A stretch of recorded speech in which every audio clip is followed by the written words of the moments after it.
And now, happy Friday morning to the folks. Word. My name is JG. I am the Commodore at auburnsports.com. You probably know that because it says so, right, in that general area of your screen today. Man, 9:47 in the morning. This is definitely our earliest brain drain ever. And we've got some real basketball today. We've got the Auburn Tigers against the hated Gonzaga Bulldogs from Spokane, Washington. Of course, we hate them. Today we do anyway. I don't know why we'd hate them otherwise. Got an undefeated Auburn team. Yep. Of course we do. After their victory over St. Joe's last night, 96-91 in overtime. Had a lot of people text me and say, JG, I'm concerned about Auburn this year. I don't understand why they would struggle to beat St. Joe's. And I'm explaining to them, guys, they don't even have a football team, so stop thinking like football. This isn't about football.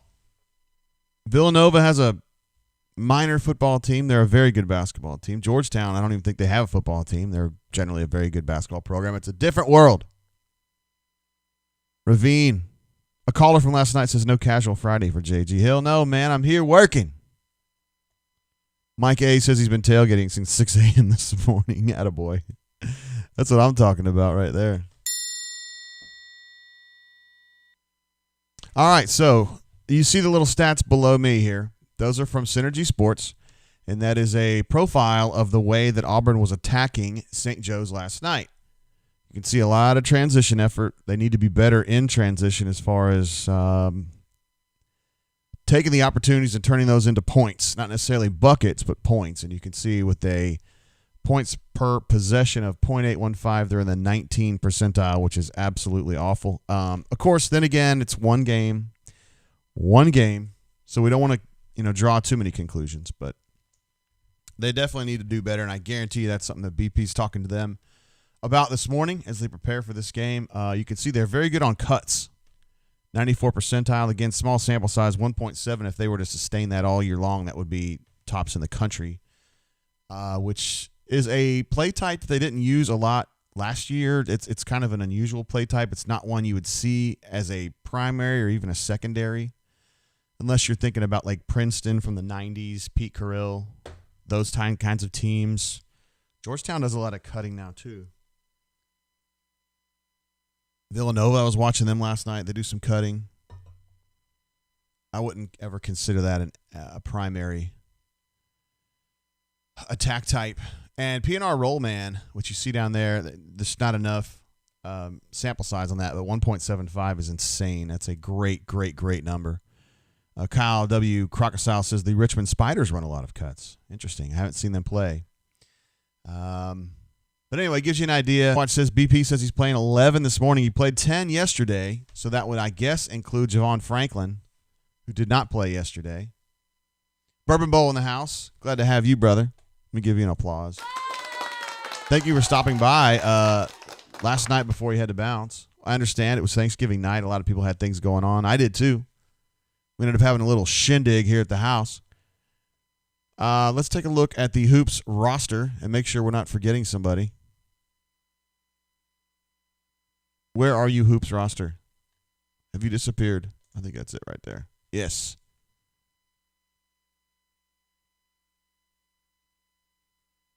So they played 10 yesterday, and the only guy on here that didn't play was, well, Sharif is probably not going to play, but Javon didn't play either, and it surprised me. So I don't know. I don't know where you play him. Let's take a look at the depth chart. We're going to go ahead and move Sharif somewhere else. We'll put him over here. We'll put him in BP's pocket right here. So we're going to move Justin there, Turbo there.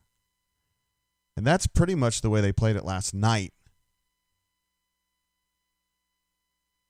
And Javon, I was thinking he would be more of a wing when he signed, but the word from the inside is that he would be playing that same spot with Jalen and Thor. So that'll be really our first chance. He has played before. like in his career, but we haven't seen much of him, and I don't hear much about him. So, Pocket Watch joking about Ryan Powell again, the king of the Dakotas. So there was some chatter on the bunker yesterday about JP and Turbo playing together.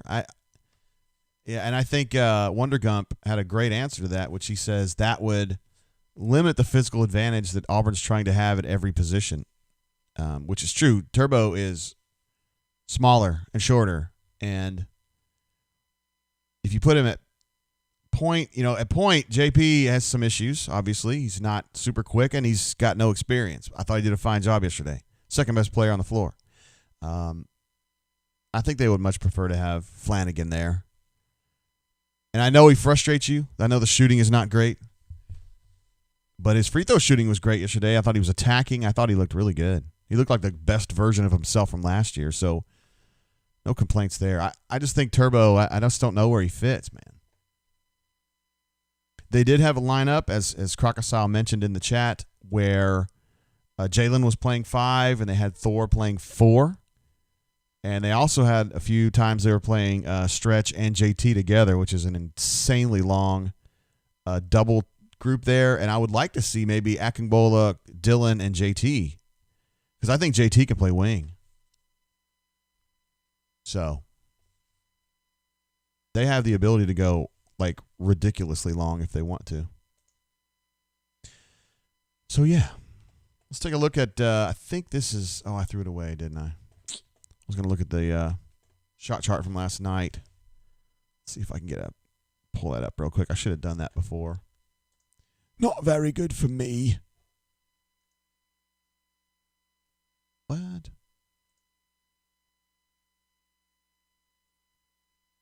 Oh, interesting. Looking at synergy stuff here. Auburn Tigers.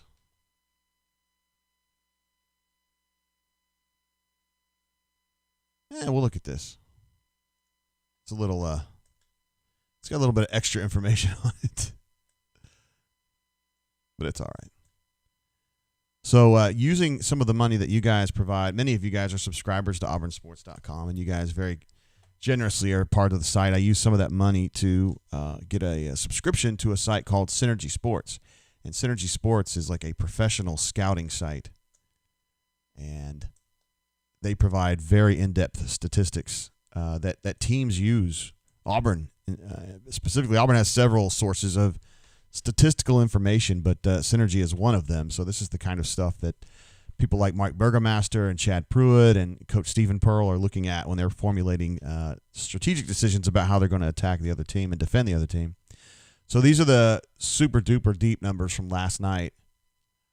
And you're looking at, really, some of that SST, I'm just not 100% sure what that even means. This is a chart that I don't usually look at. I don't think it was available last year. But it gives you points, assists, and whatnot. I thought Jalen was the best player on the floor for Auburn yesterday, with JP a close second. And if you consider degree of difficulty, I would probably give JP the advantage. Just, tough situation. You can tell already he's ready to shoot. He's a good catch-and-shoot guy, a guy who can have the ball in his hand and then just pull up. I don't think he's going to be a guy that's going to be able to create his own shot, so to speak. But again, folks have kind of taken to calling him Vanilla Bryce, which is funny. But if that is true, and I think there are some similarities, I think that is more than just a clever name. Bryce is not great about creating his own shot either, so no problem there. And JP, again, I think in a perfect world, he's going to be a shooting guard. And you're going to have a Sharif or a Jared Harper or some other ball handler distributor to be the point guard, someone who's very comfortable on the ball. Pocket Watch jumping in with our first super chat of the day. I'll put you right here, Pocket Watch. Give you an air horn for that one. Appreciate you, brother, man. Waking you guys up on a Friday morning. Says helping with that Synergy subscription. Yes. It's not too bad. I think it's $20 a month. And they give me so much data. It's crazy. I'm just looking at this. There's a couple things that jumped out at me that I missed last night. First of all, Jalen getting 37 minutes out of a possible 45. That's a lot. But he looked to be in great shape. And then Flanagan, same thing, 35 minutes. It shows you how much they trust him, both as an on-ball defender and as a guy who's getting better on the scoring end. There was some consternation on the bunker about Allen's shot. I don't think Allen's shot is ugly. I think his shot looks nice. It just doesn't go in very often. The only really weird shot is Devin's, I think. And it's more of a load thing. He loads it from the side and has kind of a side spin on it too, doesn't he? It's not pretty. And I think that's why he was kind of an acquired taste on the recruiting circuit. But anywho, A. Robinson already looking ahead to football for some reason. This is basketball season, but whatever. He says 56-13 tomorrow. Obviously means he thinks Auburn's going to get a big win in Tuscaloosa. That's huge. It's huge. Auburn alumni says as long as Flanny shoots free throws like he did last night, I think he was 6 of 7. Is that right? Which is insane. He shot approximately 40% from the line last year. So 10-0 thinks he thought Allen looked the least improved out of all the sophomores. Let's see. Versus Stretch. Yeah, Stretch looked really good last night compared to what he was before. Jalen looked significantly better. Devin, about the same. I didn't think he had taken a big step forward.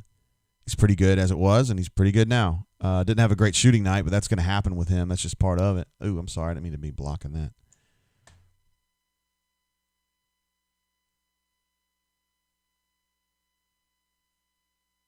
So, yeah, I think that's fair. I did think Flanagan, I thought he looked better last year than I expected. I mean, honestly, he was just kind of spazzy last year and out of control. I didn't feel like he was out of control at all yesterday. But, again, one game. You never know what's going to happen. We'll see what Turbo can do today. I think he's going to be relied on more today because Gonzaga's got – okay, if you think about how good Jalen is, and I think he's a pretty good basketball player, if you want to know my opinion. Gonzaga's probably got 4 guys better than him.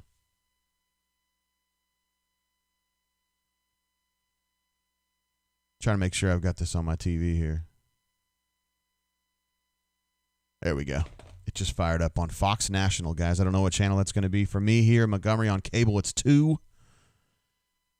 Wherever Fox is, like the actual Fox. Not Fox News. Not Fox Business. I know you guys watch that a lot. Look, I love Kennedy and Dagan McDowell too, but that's not what we're talking about today.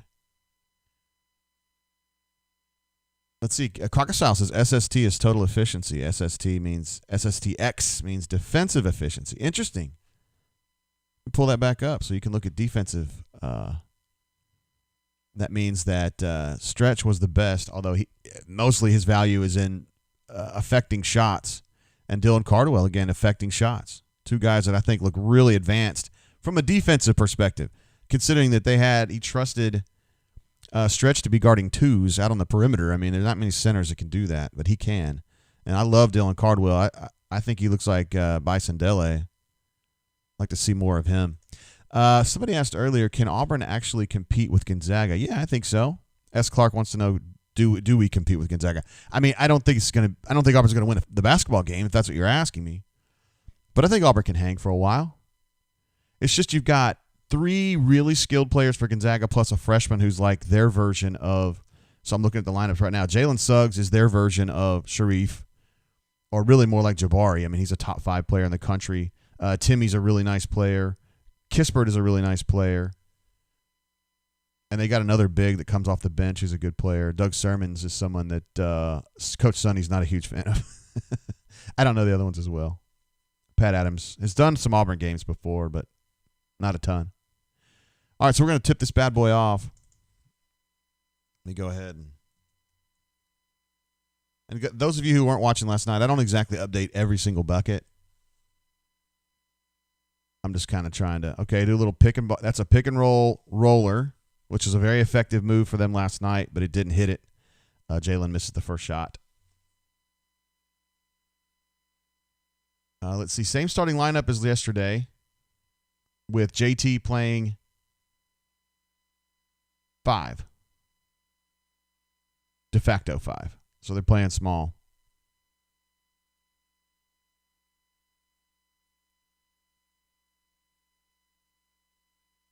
I don't think this Auburn team, will be intimidated by Gonzaga. I just don't. They were so robotic last night, and I mean that in a good way. They just kind of went about their business yesterday. I think that they won't be. This is not the kind of team that I think will get all freaked out. Okay, so Auburn takes their first lead right there. The three-pointer from Sir Devin. He's got a quick release. You got to give him that. It's not the prettiest release, but it's quick. So Jalen Suggs, yeah, he's a tremendous player. Again, top 5 player in the country last year, 5-star, the highest rated player they've ever signed. So he's like there. I don't know about Sharif. I don't know. I mean, position-wise, it's Sharif, but it's more like Jabari. Super chat coming through from Mr. BP Rockman, who's flossing and flexing a little bit with that new BMW of his, but hey, he deserves that. Let me give you one of these, bro. Appreciate you, bro. Okay, I won't do a bunch of scoring updates of Auburn alumni. I don't mean to be way behind you guys.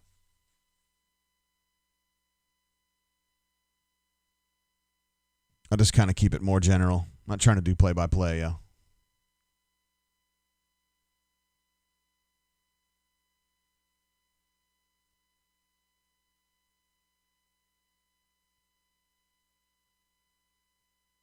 They had a chance to do a shift right there, and they didn't. So I'm going to go ahead and stick it out with Turbo at point. They definitely preferred JP down the stretch last night. I thought that was because he was clearly playing at a higher level as the game went on. I think more comfortable on the ball. He was shooting well all night, really, but Turbo's definitely the quicker guy at the point. I don't really get this. He hit it. It's a nice shot, but I don't. The shooting selection there is weird. And he was doing that last night. I'm talking about Turbo. Super chat coming through from my man, the all-time greatest super chatter ever, Stoop Up, who's super chatted every single show we've ever done. Looks like JT just picked up a foul. Says Pat 40 claiming Bruce had Chuck Person sneeze on the 2 Zags players and gave them the Rona. Hashtag barn cheating. Always a conspiracy with those national guys. I don't get it. No, I'm just kidding. It's not all of them. Although Pat does seem to have a particular thing. To be fair, he's given LSU a lot of hell too. But he's got a thing about basketball cheating. I'm not sure. I wonder who they gave that foul to. Was it Jalen or JT?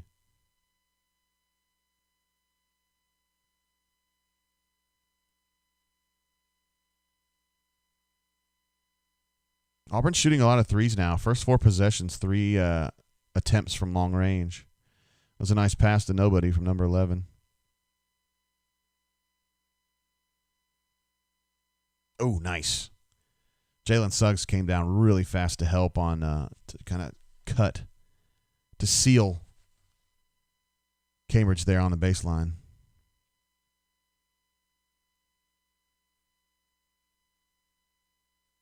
Spread Attack U18 announces that he is here. Let's see. Crocodile says he thinks Turbo's better or good with. Auburn's got to rotate better there. That's on Turbo. With Thor and J. Will on the court. He's better when multiple threats are out there and he spread the court out. Yeah, because it seems like all he's doing is jacking up from 24. I'm interested to see if he can beat Jalen Suggs off the dribble. A very lazy pass right there, and that's going to be a free bucket. The kind of stuff that you wouldn't see from Jared or Javon.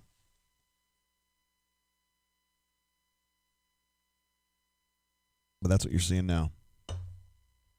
Just the reality of the situation.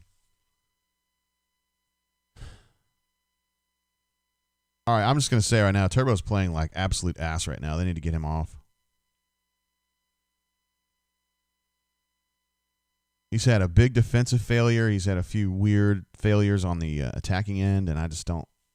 He's already got JP on the. BP's bringing him in. He doesn't even make it for the first media timeout. That's all Turbo.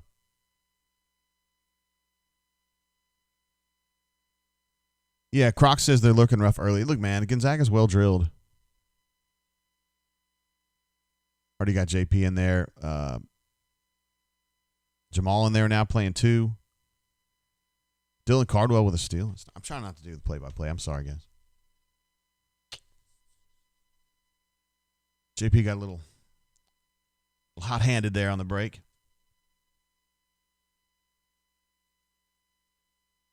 Had J. Will open.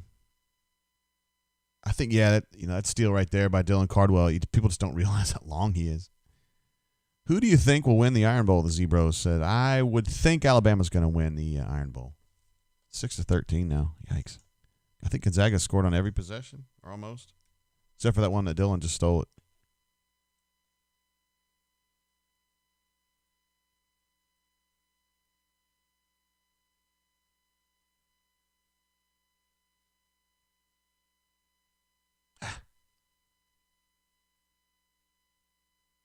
All right, Auburn's competing.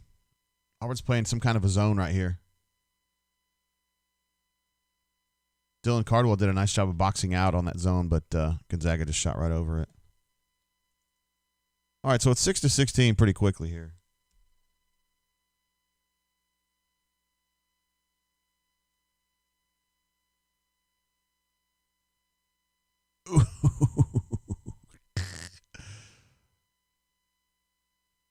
So J. Will did get he got away off the dribble, and then he got hit for a charge on the backside.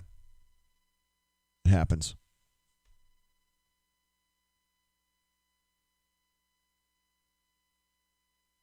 Let's see. Canoeman says does not excuse Pat Forty at all. I mean, you guys are welcome to hate him. I understand. I guess I was wrong. I guess thinking that Auburn would. I mean, I think they're handling okay. They're just a little panicky on the attacking end. But I think some of that is Turbo. And that's why BP got him out before even the first media timeout. Let me take a look and see about J. Will. Is that 2?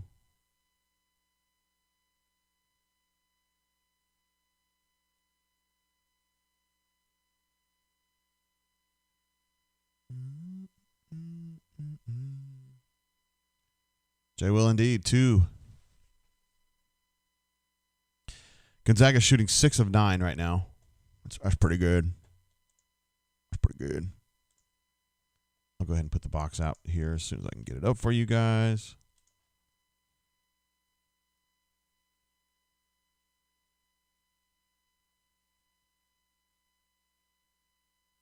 Right. No. Here's the official box. Oh. From where we are right this moment.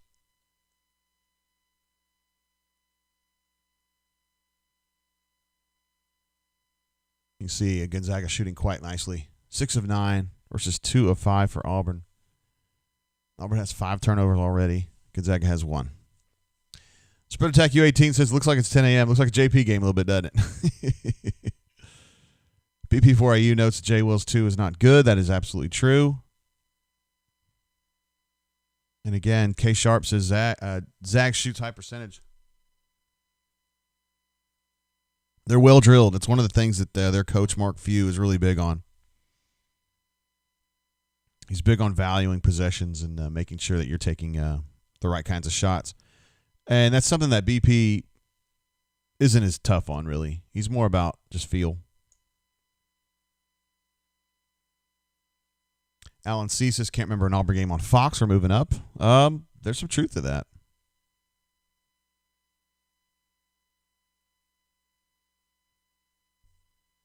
Yeah, I got to cut down on those turnovers, man. And it's not one dude. It's 5 different players with turnovers.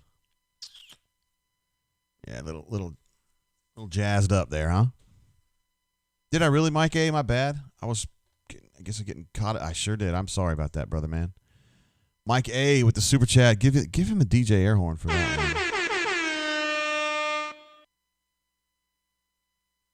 Thank you, brother. This is Bunker Handles AU Mike 38. Okay. Write that down. Make sure I remember. Appreciate all you do, JG. Appreciate you, brother, man. I saw you here last night. It's appreciated. I know you've been here doing stuff all year. Thanks for keeping me straight on that one. I also like the way that your avatar there looks like an M&M. Although you don't see purple ones very often, do you? There he is, Mark Few, the head coach at Gonzaga. He's a good one. Real good one. One of the fastest ever to 600 wins. He's only coached like 725 games or something like that. Still behind Tarkanian, though.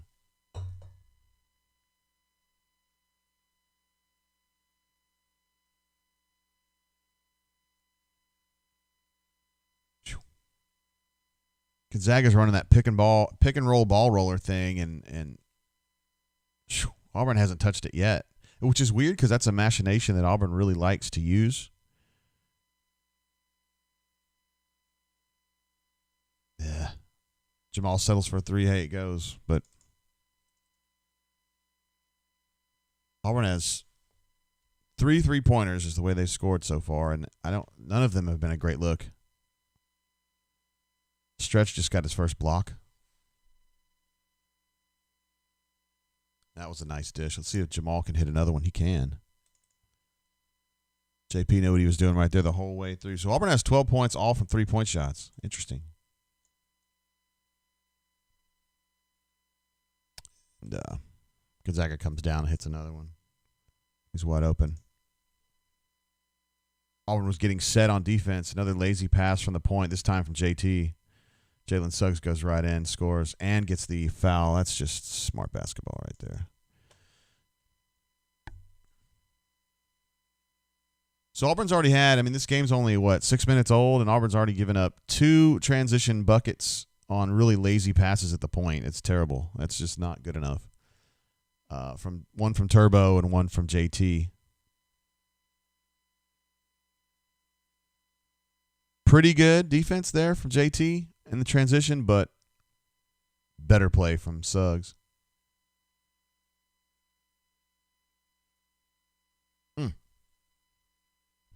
So that's 2 on JT now. See, Caleb wants to know, why isn't Dish showing the game? I just don't know that. I don't know if they're in some kind of a contract dispute. In Montgomery, I know that Fox would come off of Dish a lot back when I was on Dish. Woods would always get in some kind of contract dispute. This happened probably every other year. So maybe that's what's going on. I don't know.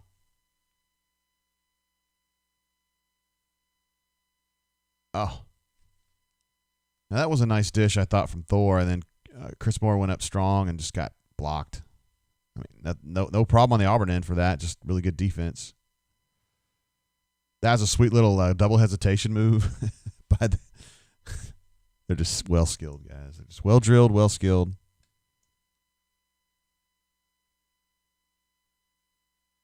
Look at Stretch hitting a mid-ranger.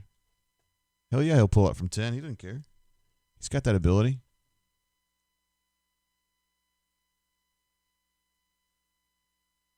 Another pick and roll ball roller, and they got burned again. It's 26 now for Gonzaga. This is very easy for them right now. The difference in this game right now, you can just watch it and tell, is that Auburn is struggling to pass the ball around the perimeter, and Gonzaga has no problem at all with it. They're just used to it. Nah, I'm good. Thank you. I don't like that shot at all from JP, but he swishes it and didn't even touch the rim.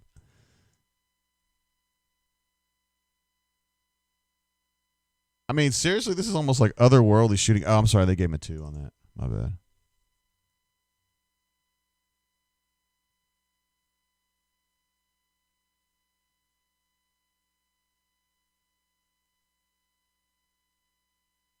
K Sharp says these guys are too good. Just give them the natty already. Who's going to beat them? On their schedule, hardly anybody. I think Ken Palm's predicting them to go undefeated. So we were talking about this last night, guys. Some people are going to watch this and get beleaguered and be like, what the hell's happened to Auburn or whatever. Guys, this is an elite, super elite team that is – I'm not going to say they're going to make the Final Four. It's tough, even when you're the best team in the country, to get to the Final Four. But this is a team where, for their fans, if they don't make the Final Four, that would be a huge disappointment. Like an Elite 8 loss to Duke would be like the end of the world for them, for this team, And here's Auburn, no postseason. They have 2 juniors, and they don't play that much. It's a different deal. 2 teams in different situations, but Auburn's going to get there, man.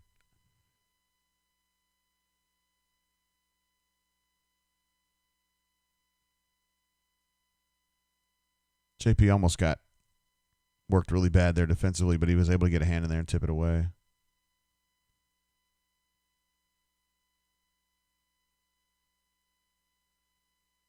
Alan C says the Zags are a very excellent regular season team, but they never cut the nets down. That's true. They haven't won a natty yet, although they've been there a bunch of times. I mean, Elite Eight type team all the time, and their coach is an absolute beast. And his team, I mean, this is like Auburn 2019 right now. He's got a lot of experience outside of the point guard.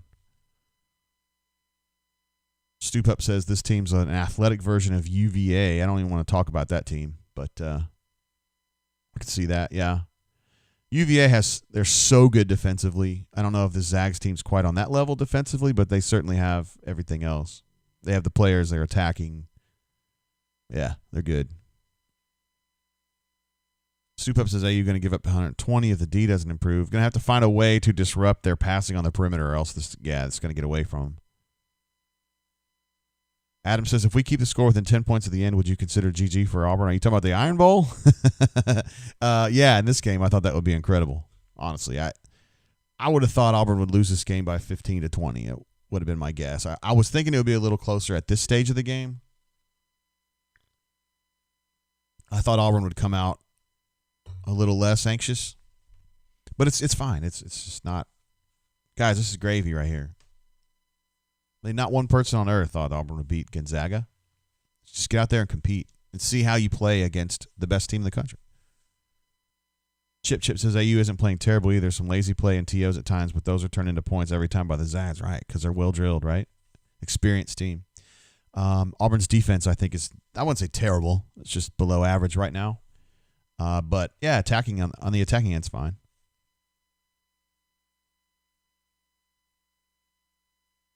I mean, this is the point in the game where you just got to kind of settle in.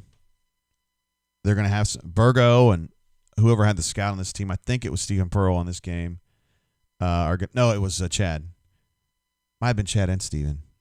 They've got to sit down and have the adjustments that they're talking about on defense and see what they can do. They got to disrupt this perimeter passing, though. It's the pick and roll ball roller is what's killing them right now. They've given up 4 3-pointers just on that particular play, which is where they give it to Suggs off a handoff. He rolls around. Auburn comes really quick to trap him, and he kicks it back over to where the ball came from, and the guy's wide open. It happens over and over again.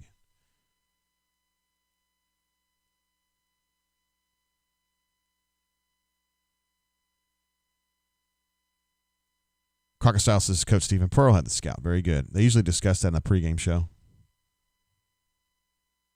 He's turned into a really, he's a solid X's and O's guy. Where did this water come from?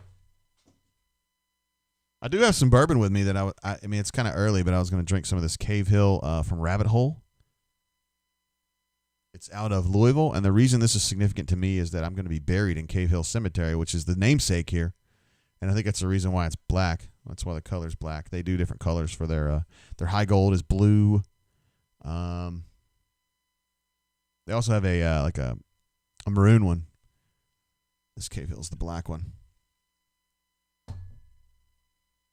It's weird. Every time I smell that bourbon, it smells like candied fried chicken to me. Like fried chicken with like a candy coating. Now my friend J-Dub, who drinks with me a lot, he doesn't get that. He doesn't smell that. Becky, my friend Becky, last night, she thought she smelled candy corn with that. So I don't know. Will Boy uses it's never too early. I don't even have a cup.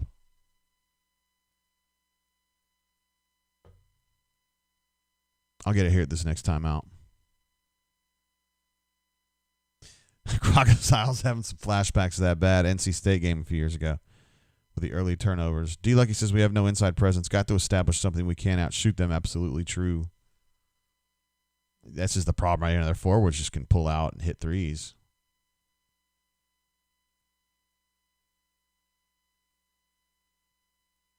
It was an interesting idea from Chris Moore. Or was it? Oh, Javon Franklin on the floor. There he is. He just got that ball knocked down in transition. So Chris is having not quite the same day he did yesterday.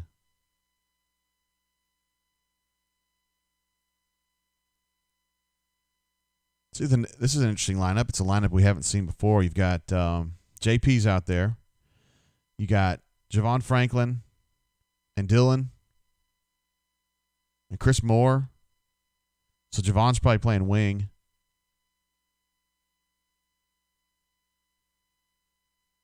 That was a nice clear out. That's a sweet little play right there to get JP a run down the key there. But they called something. They called a foul off the ball. Chip says, AU better start drinking. Going to be a long game.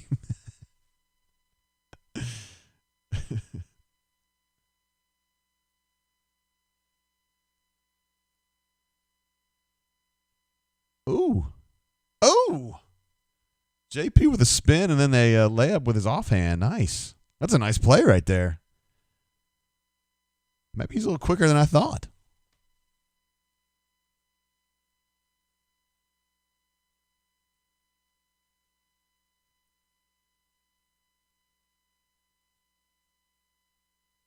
Ooh, JP got his hands out there. Oh, great hustle play because that went off. Yeah, I thought that went off the Gonzaga player. Look at this little move right here. Spins and goes with the offhand. That's a tough play right there. Good stuff.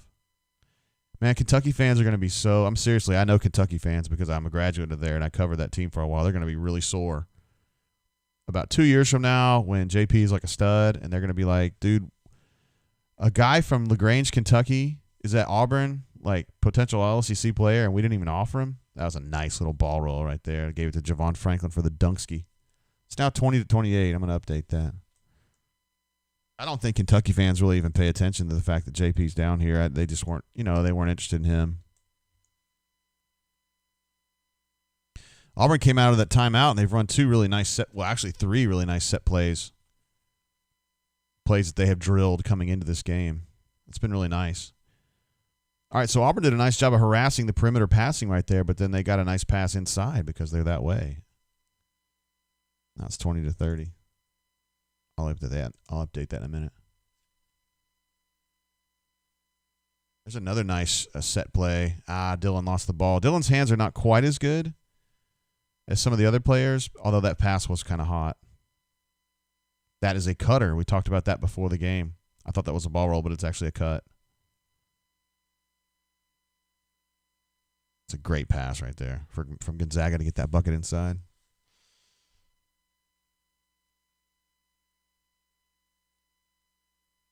Yeah, Kentucky fans are there. I'm telling you, they're going to be sore. They're not going to. They're still going to have really good players at Kentucky, obviously, but they're going to be like, what? This kid's from LaGrange? He played it on North Oldham? Like, why didn't we offer him? That's too easy right there for Gonzaga.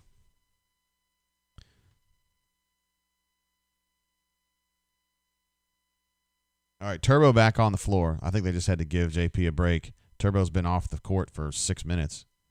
7 minutes, actually. They're giving Javon a lot of time right here.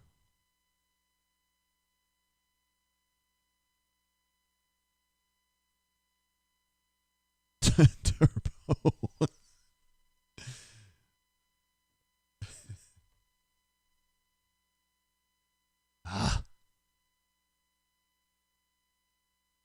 So they're showing the replay of that last Gonzaga basket with Suggs coming off. He wasn't even really coming off a screen or anything. He knew that he was matched up with Dylan Cardwell, which is a bad matchup for Auburn. And Cardwell just kind of jab-stepped him a little bit. Not really a mistake on his part.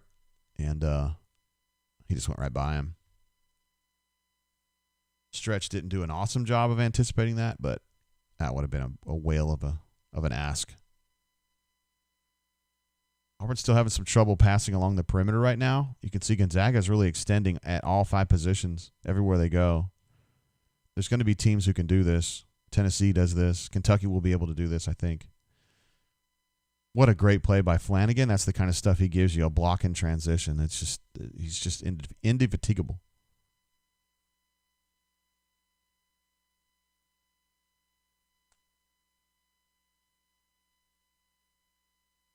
Great play by Allen Flanagan right there. Shoot, man. He's an athlete, you guys.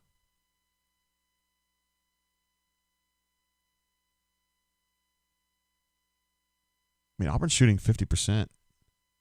Still down 12 just because they're turning the ball over too much or turned the ball over too much. I don't think that's a foul. It's 3 for Jay Will. That's an issue. He's going to have to sit.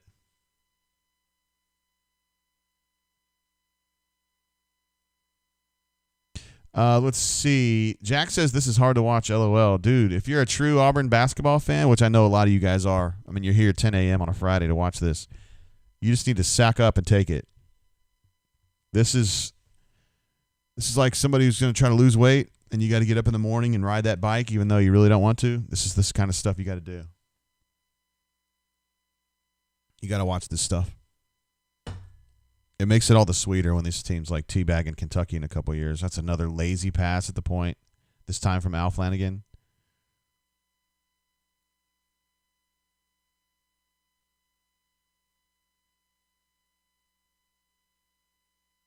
That's a nice little trailer play from the break, and then Auburn's just getting outskilled right now.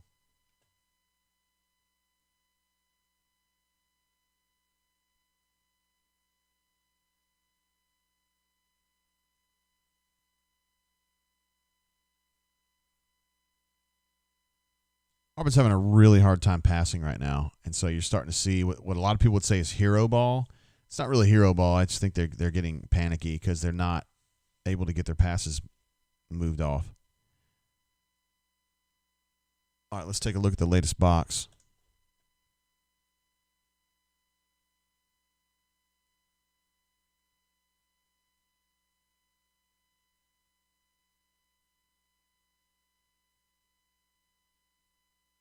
Takes me just a second to move it over.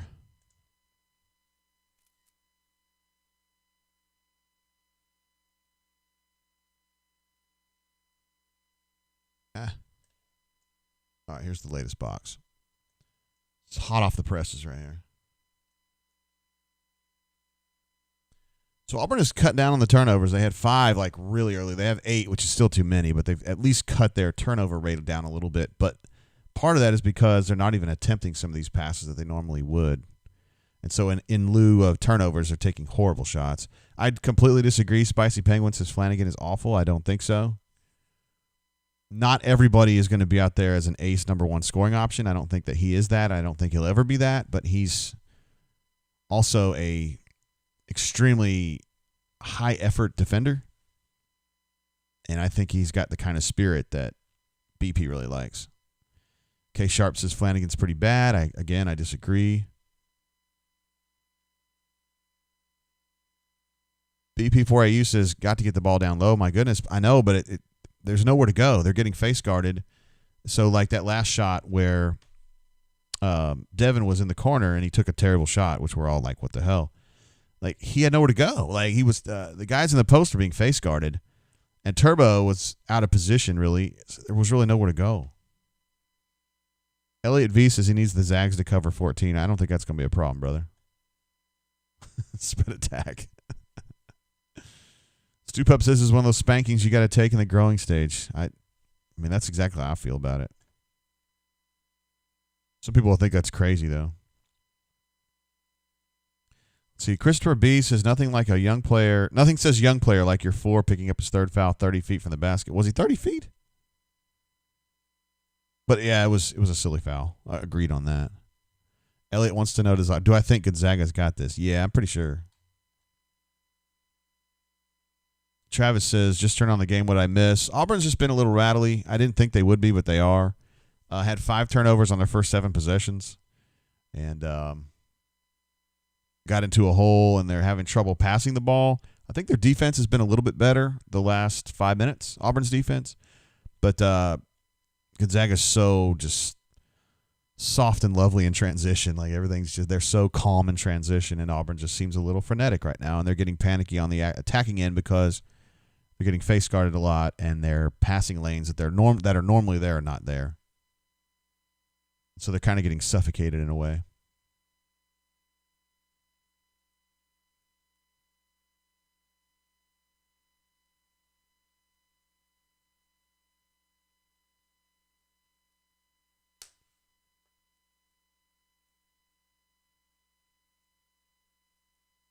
Alan C says Auburn has to be the youngest team in NCAA basketball. You know what? We can actually look that up. Let's see.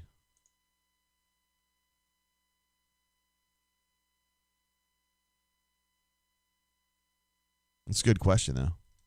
I wonder. I mean, they're definitely, as far as the actual dudes they're playing, they've got to be one of the youngest. Experience.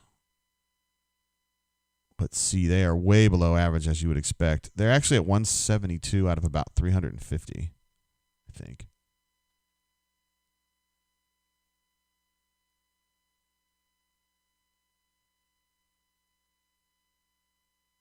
Trying to look this up. Sorry, I was not paying attention to the game like I should. The most experienced team in all of college basketball right now is Eastern Illinois. Interesting. The most experienced legitimate team would be a tie between Georgia Tech and San Diego State. I don't know if you saw San Diego State the other day. They lost Malachi Flynn, and they're still really good.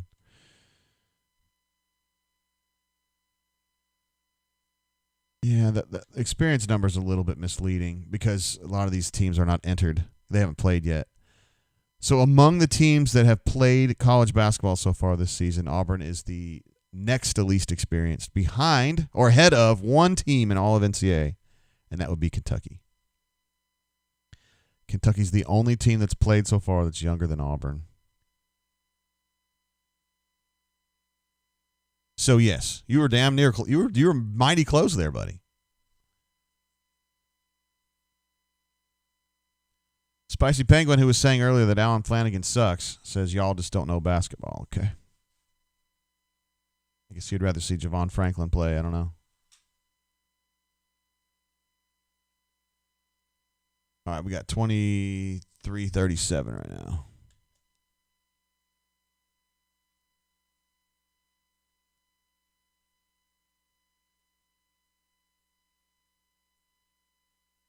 Alan C says Cardwell is like 17. He is young, and he hasn't played any college basketball. Auburn's leaning on a lot of guys right now that haven't played much at all.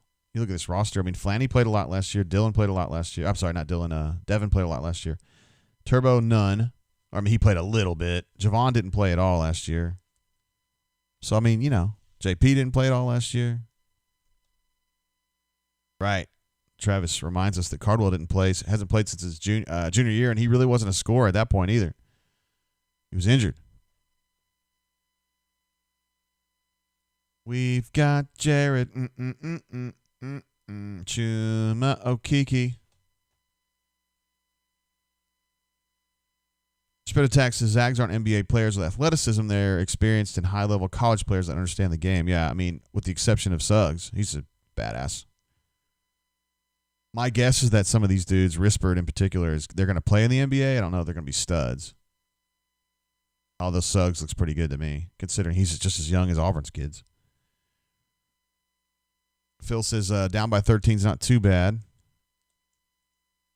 Agreed. I mean, I don't look at this and think, man, this team sucks. I don't. This is pretty much what I expected. I thought it would be a little closer right now, but I thought Gonzaga would be significantly better, and they are. A good basketball team. They're playing good basketball. I mean, period.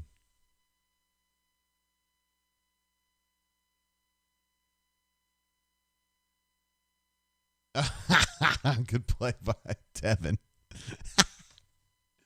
He kind of tricked Suggs. Well, Suggs kind of went with a forearm a little bit. Nothing real bad, and then Devin sold it big time. Good job. He said he had his hand on my hip. What am I supposed to do? I'm kind of surprised at how much Franklin's playing right now. I don't like that shot from Al, but he hit it. They hit a bunch of those today already. They probably hit 5 step-back threes, and I'm just like, what are you doing?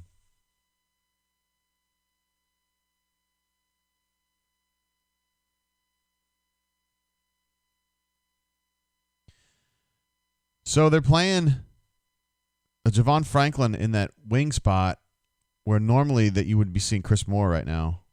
And they're just thinking he's quicker and you can make up ground more quickly when they get hit on cuts. And also closeouts is my thinking on that. I don't know anything about him as a scorer. Al Flanagan took another 3 that I thought is ill-advised. Now Gonzaga's on a 2-on-2, and they put it right through. Again, just very well drilled. It's the kind of stuff that Auburn did a couple years ago when they were well drilled, when they had a bunch of experience.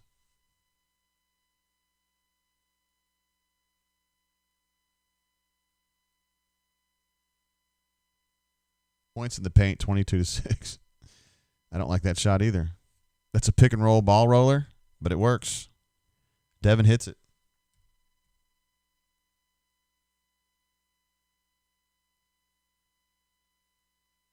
Auburn's adjusted here. They had a really bad first 5 or 6 minutes, but I think these last 5 or 6 minutes have been much, much, much better.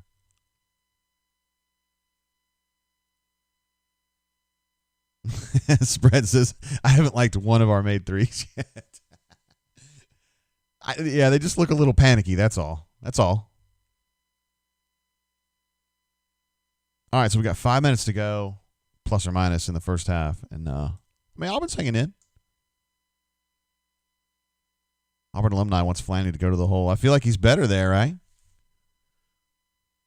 I mean, he's I don't think he's a true shooter. I don't think he is.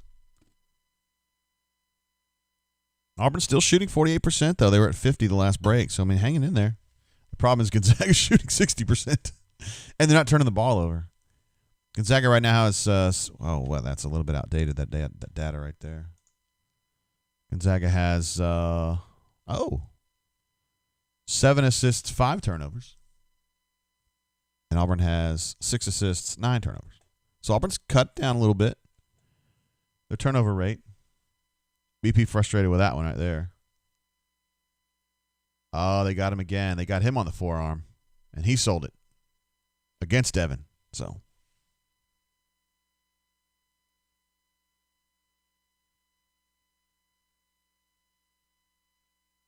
Again, Auburn had 5 turnovers in the first 7 possessions. So, I mean, they've calmed it down some. Did Javon get that ball? Sure looked like he did.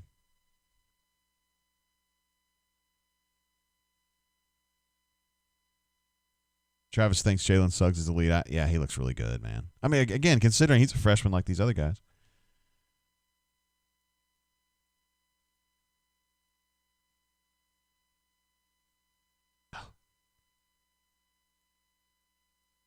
Oh, boy. That's just Javon losing, spatial on that.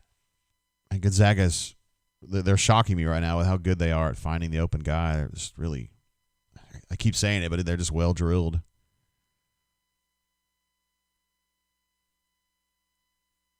They're going to call a travel on Javon there.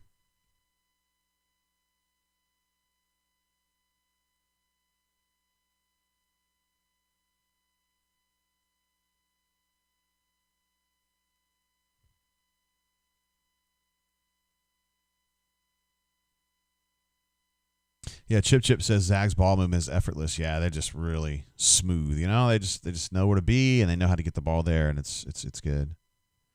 They're gonna try another pick and roll ball roller. You watch. Oh. So Dylan roofed him bad on the first one, and then gave up the offensive rebound and fouled him on the second one. Timmy's a good player too.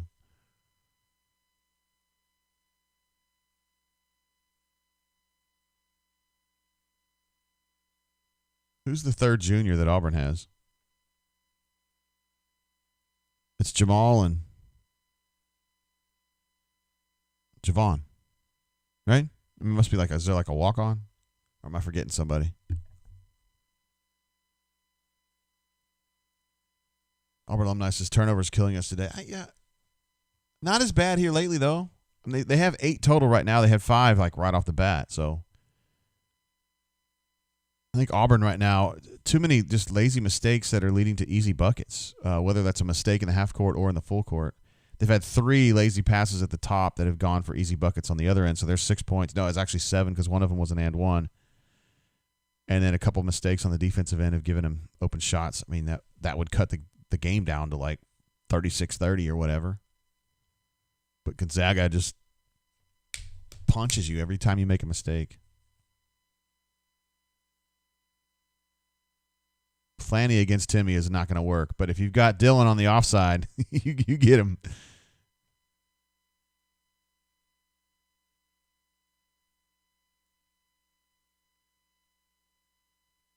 Flanny, the comfortable thing there on that drive for Flanny would have been to go right-handed, but you can see he turns his entire body so he can finish left-handed. In a FIFA world, you would call that's a 2-star weak foot, but hey, he can make it work.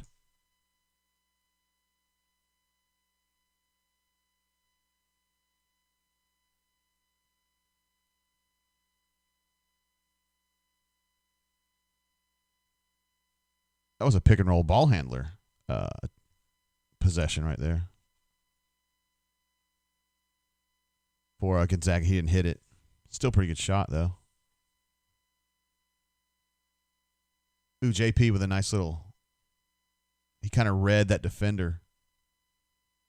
That was a smart play.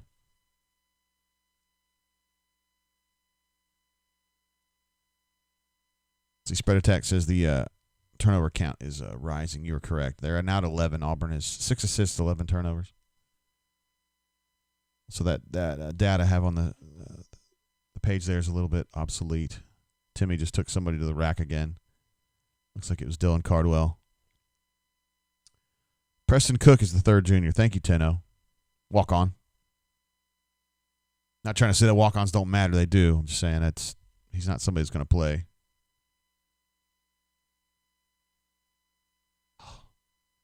That's like some YMCA play right there. You know what I mean? Like, it's just like you can see a guy at the downtown YMCA make that play. Dylan was just a little bit out of. And I agree, Stu-Pup, you're talking about Caldwell's offensive rebound on the other end. Probably got to go back up with that instead of kicking it out. And it was a pretty meek kick out, too. All right, so we've got 45 now. And they're going to be at the line. Let me try to get some updated stats on that. Timmy.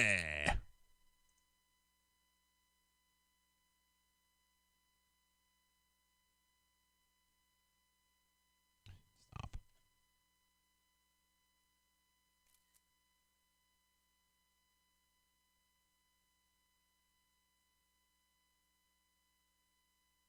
All right, here are the latest hot off the press right here, guys. It's the latest stats. You can see Auburn, again, 6 assists, 11 turnovers. BP's not going to be happy about that.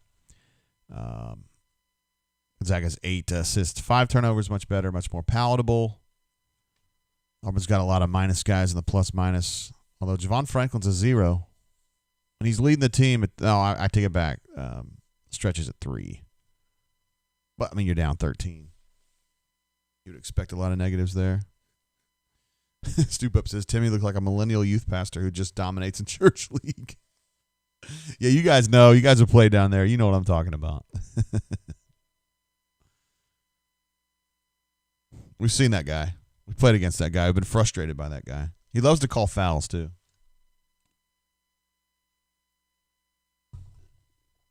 Loves calling fouls.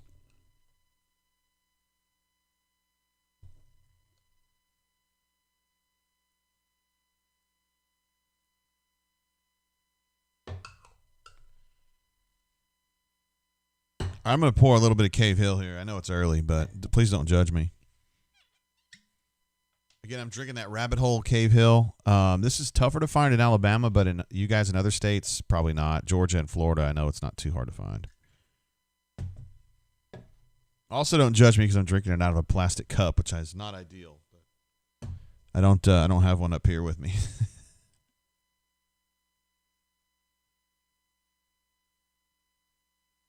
Coors Seltzer is a thing now? Don't drink that. I wouldn't. Arfew seems like a pretty good dude.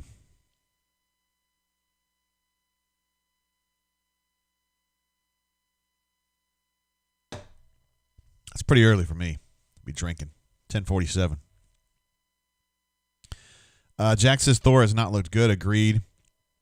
He had some foul issues real early, and he's been out for a while. Jay Will's got foul issues. He's been out for a while, so Auburn's missing 2 of its better players there. They got themselves to blame for that one.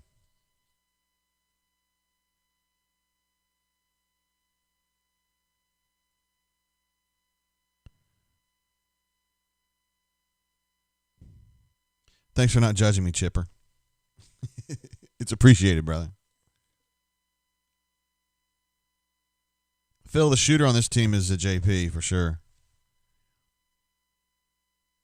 Well, let me rephrase that. They've got a lot of shooters. The maker on this team is going to be JP. All right, so we got Turbo back out there, Chris Moore back out there, Flanny back out there, Stretch, and Jamal. This is definitely a small group here. Jamal hits a nice little pick and roll roller from about 17. He's been decent today, really. He's hit some shots. What is he? Jamal's now 3 of 5. Not bad. That's a lot more than he usually gets, right? Well, that was an odd little dribble there, wasn't it?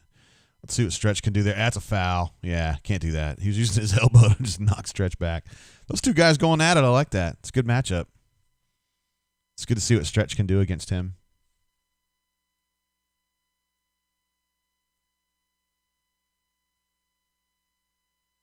Spread says Sharif's the shooter. Sharif's not a shooter. I'm not saying he won't be a shooter later in his life, but he ain't a shooter right now. He was definitely going to be a ball handler driver.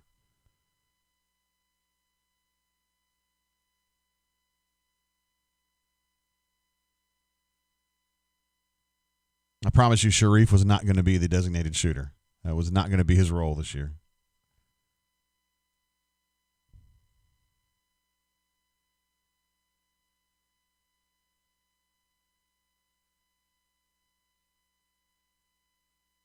You know, Auburn's usually so good on out-of-bounds plays, and I think a few of them have been kind of iffy today. But that was a foul in Gonzaga, but...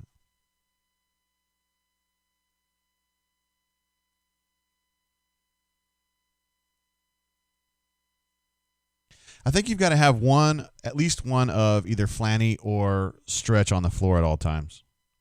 Because I think those guys are just like, they get the team playing harder just by their very existence.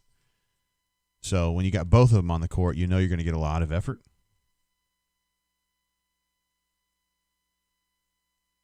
Stretch missed the front end of a 1-on-1. That's a missed opportunity there.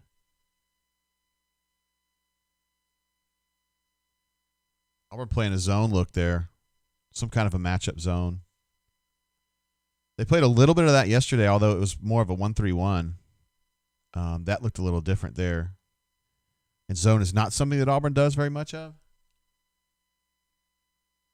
But I guess at this point they're going to concede the outside passing for Gonzaga, and then they're just going to kind of worry about stuff inside.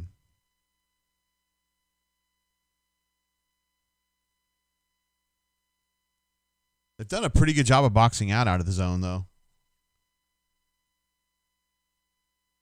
Yeah, that should have been a foul right there on 21. He was over the back.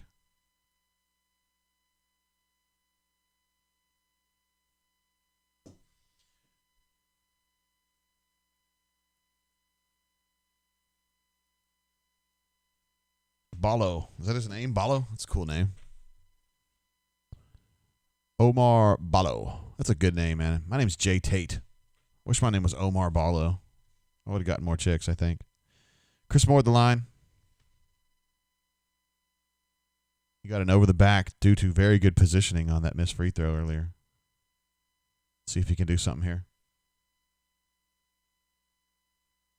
Spread attack notes. We shot so many free throws last night. Sure did. Took it to the hole. Chris is trying to take it to the hole today. Just sorry. Gonzaga's got 47. Oof. Chris Moore with a great hustle play there, though. He almost got his own rebound on a missed free throw. Maybe he's going to be another guy who has exorbitant effort all the time. On somebody with a hold there on the inbounds play.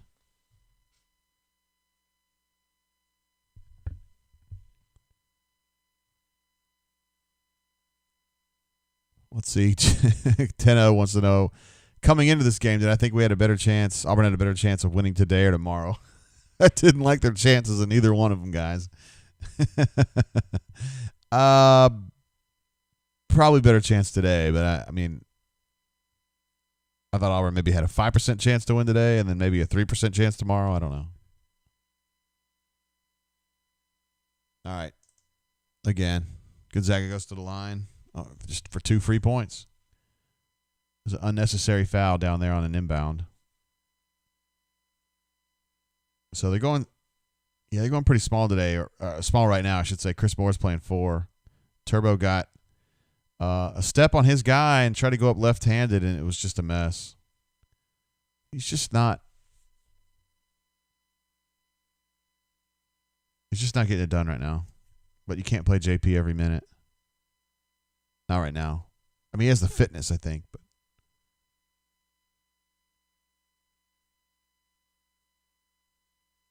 he does play D, though.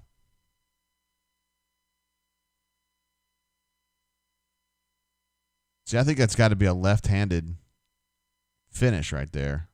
Instead of going inside, he's putting the ball right in front of Timmy's face.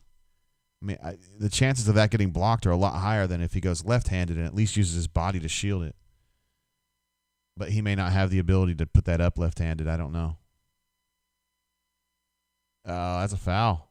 It's a good idea. Oh, no, they didn't get a foul. I thought Jamal had drawn a foul on that 3 right there. Bob Loblolly says, need a ball handler. Yeah, I think that's fair. I think that's fair. I think that's fair.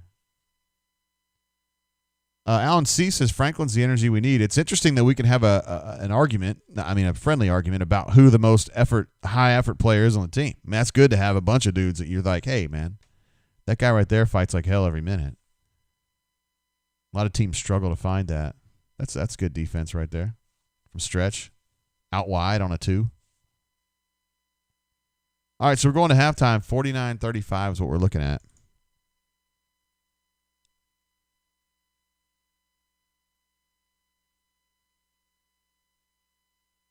I mean, all things considered, I think Auburn did all right. They had a tough first 5 minutes where Gonzaga got up 16-6 really quickly. And then I think Auburn was kind of finding its way a little bit. I don't think they're going to be able to come back in this game, but we don't know. T-Roy Tiger wants to know if Pat Forty is reffing today. And you guys are hilarious. All right, let me get this box score up, the halftime box.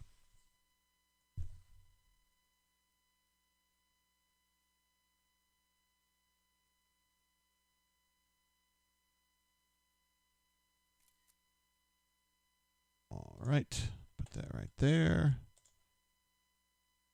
Where'd you go, bro? It takes me a minute to transfer this box score over to you guys, and sometimes I lose it.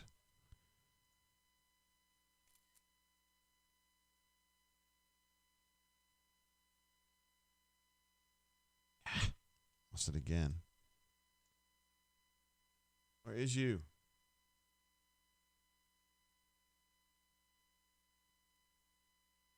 Yeah, there we go. Sorry, guys. It took me a minute there.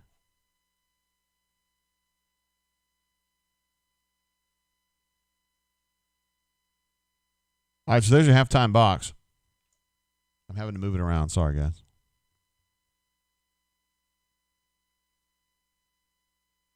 Yeah, kill out that previous one. So some good things going on. I thought they got the ship righted after a very difficult first period there, first 5, 6, 7 minutes.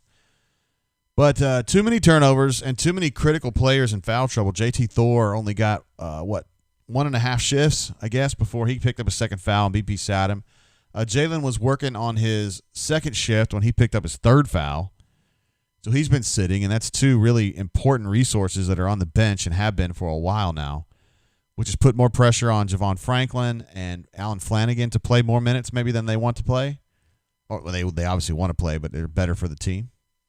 Got a super chat coming through from my main man, Ravine, who called in last night because he's an absolute beast. Go ahead and drop this.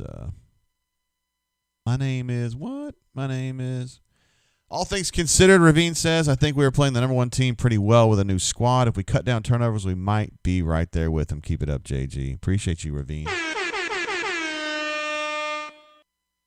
Ravine called in last night. First time calling in without a proxy. He's from North Alabama. We'll just leave it at that. Thank you, Ravine. Let's see. Auburn alumni thinks Auburn needs to go to the hole a little bit more. Certainly with Flanagan, you'd want to see that. Dude, the whole operation got messed up when Jalen gets his third foul and JT gets in foul trouble. It just kind of messes up what they want to do, right?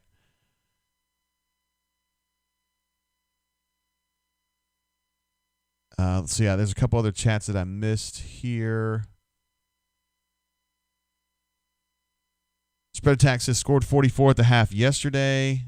Difference is free throws on offense. I would love to see Vanilla Bryce try to be more offensive minded. I know he's playing point, but Harper did. Yeah, Harper didn't in the beginning though. That's the thing. Got to remember now. Harper, as a junior, he could do that, but he had played 60 games at the point prior to that. JP has one, so. Yes, I understand what you're saying. I think you're just asking a lot of him. And remember, he's not a natural point. He's having to really kind of fight through this.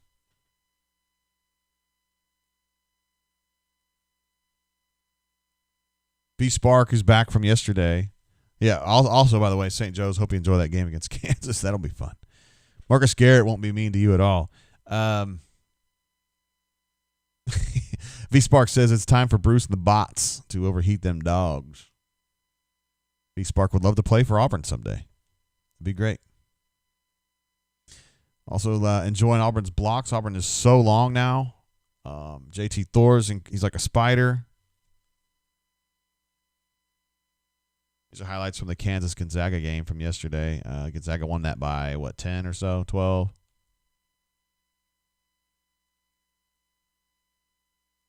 Those are the buckets right there that Auburn really needs. Just kind of driving in and being able to overpower them a little bit at the hole.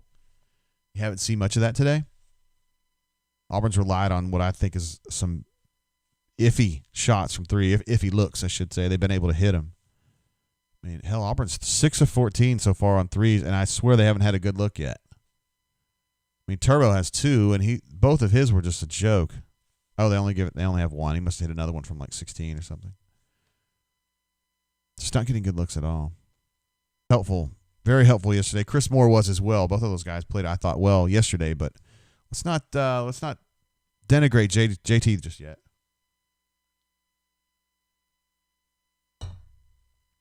Maybe we got to get B-Matt on the horn.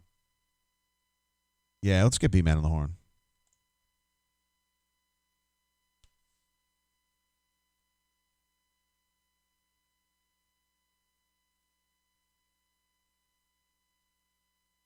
What?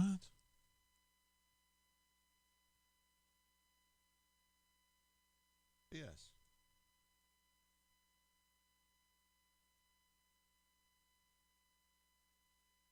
Maybe I just do. There we go. Let's see if B-Matt wants to get on the horn.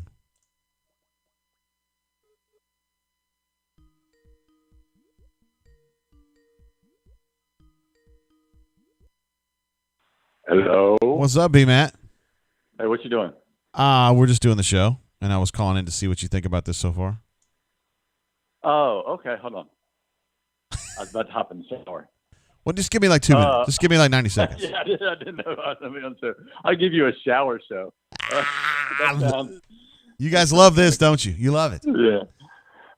Okay, so this is kind of how I expected it to go, right? You can see Auburn's inexperience.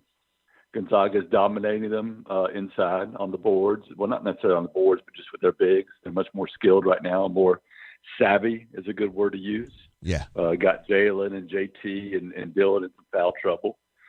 And then, the turnovers early on, the first 10 minutes or so really hurt Auburn, allowed Gonzaga to build that lead. But Auburn is competing and playing hard. You can see that. They're making some plays on the offensive end. Alan Flanagan's made some nice plays. Jamal Johnson, has hit some threes and had a nice little pull-up jumper, which is something he was totally incapable of doing last year. Mm-hmm. So, you're seeing some signs here. But I think defensively you can see that Auburn is still inexperienced and has to get better there. Right? Gonzaga is a much more complete team, does all the little things right. And I just think, and I'm going to write about this, but Pearl said that he wanted his team to get exposed down at Fort Myers so he could see what he needed to work on.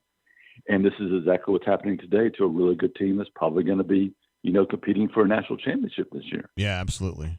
And you could tell, man, they're so well drilled. You mentioned that at the top of the call, that they just know what they're doing. They know where to position themselves. They know what to expect, and they just go to the hole and they know what they're doing.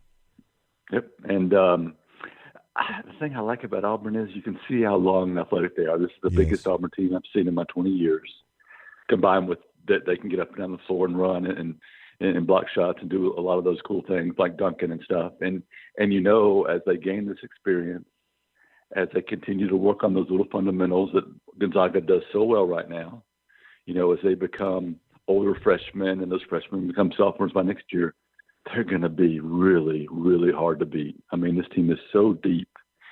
They're playing 11 guys today, I think. Sharif, if he does come back, that's a 12th guy. So that's a lot of guys you can throw out there against this team. So this is just a good learning experience for Auburn, and this team is going to really take a lot from this. It's going to help them going forward. Word. Good stuff, B-Matt. Hey, go ahead and hop in, brother. All right, brother. I'll check after the game. See ya. All right. Bye. Checking in with B-Matt. Apparently he was about to jump in the shower, which he is welcome to do. It's halftime. It's the kind of things that we do during halftime. I mean, you got a minute, V-Spark was asking if San Francisco's any good. They're currently winning. I don't know who they're playing, but San Francisco is coached by former Auburn assistant Todd Golden, who was part of BP's first staff here. He was very young at the time. He is still pretty young looking, but he's the coach at San Fran. I think this is third year. And he's got the Dons, who they were playing better basketball for sure last year. And it's they're looking like, I saw in his league, they were definitely top half, predicted to be this year. So that's a big plus. Todd's good people. And Stu Pup correctly notes that is Bill Russell's alma mater. It's true. San Fran, he says, is up on Virginia. Oh, my goodness. We'll see how that goes.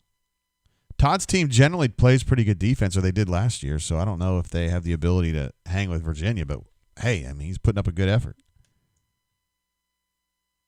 Everybody here pulling for him, that's for sure.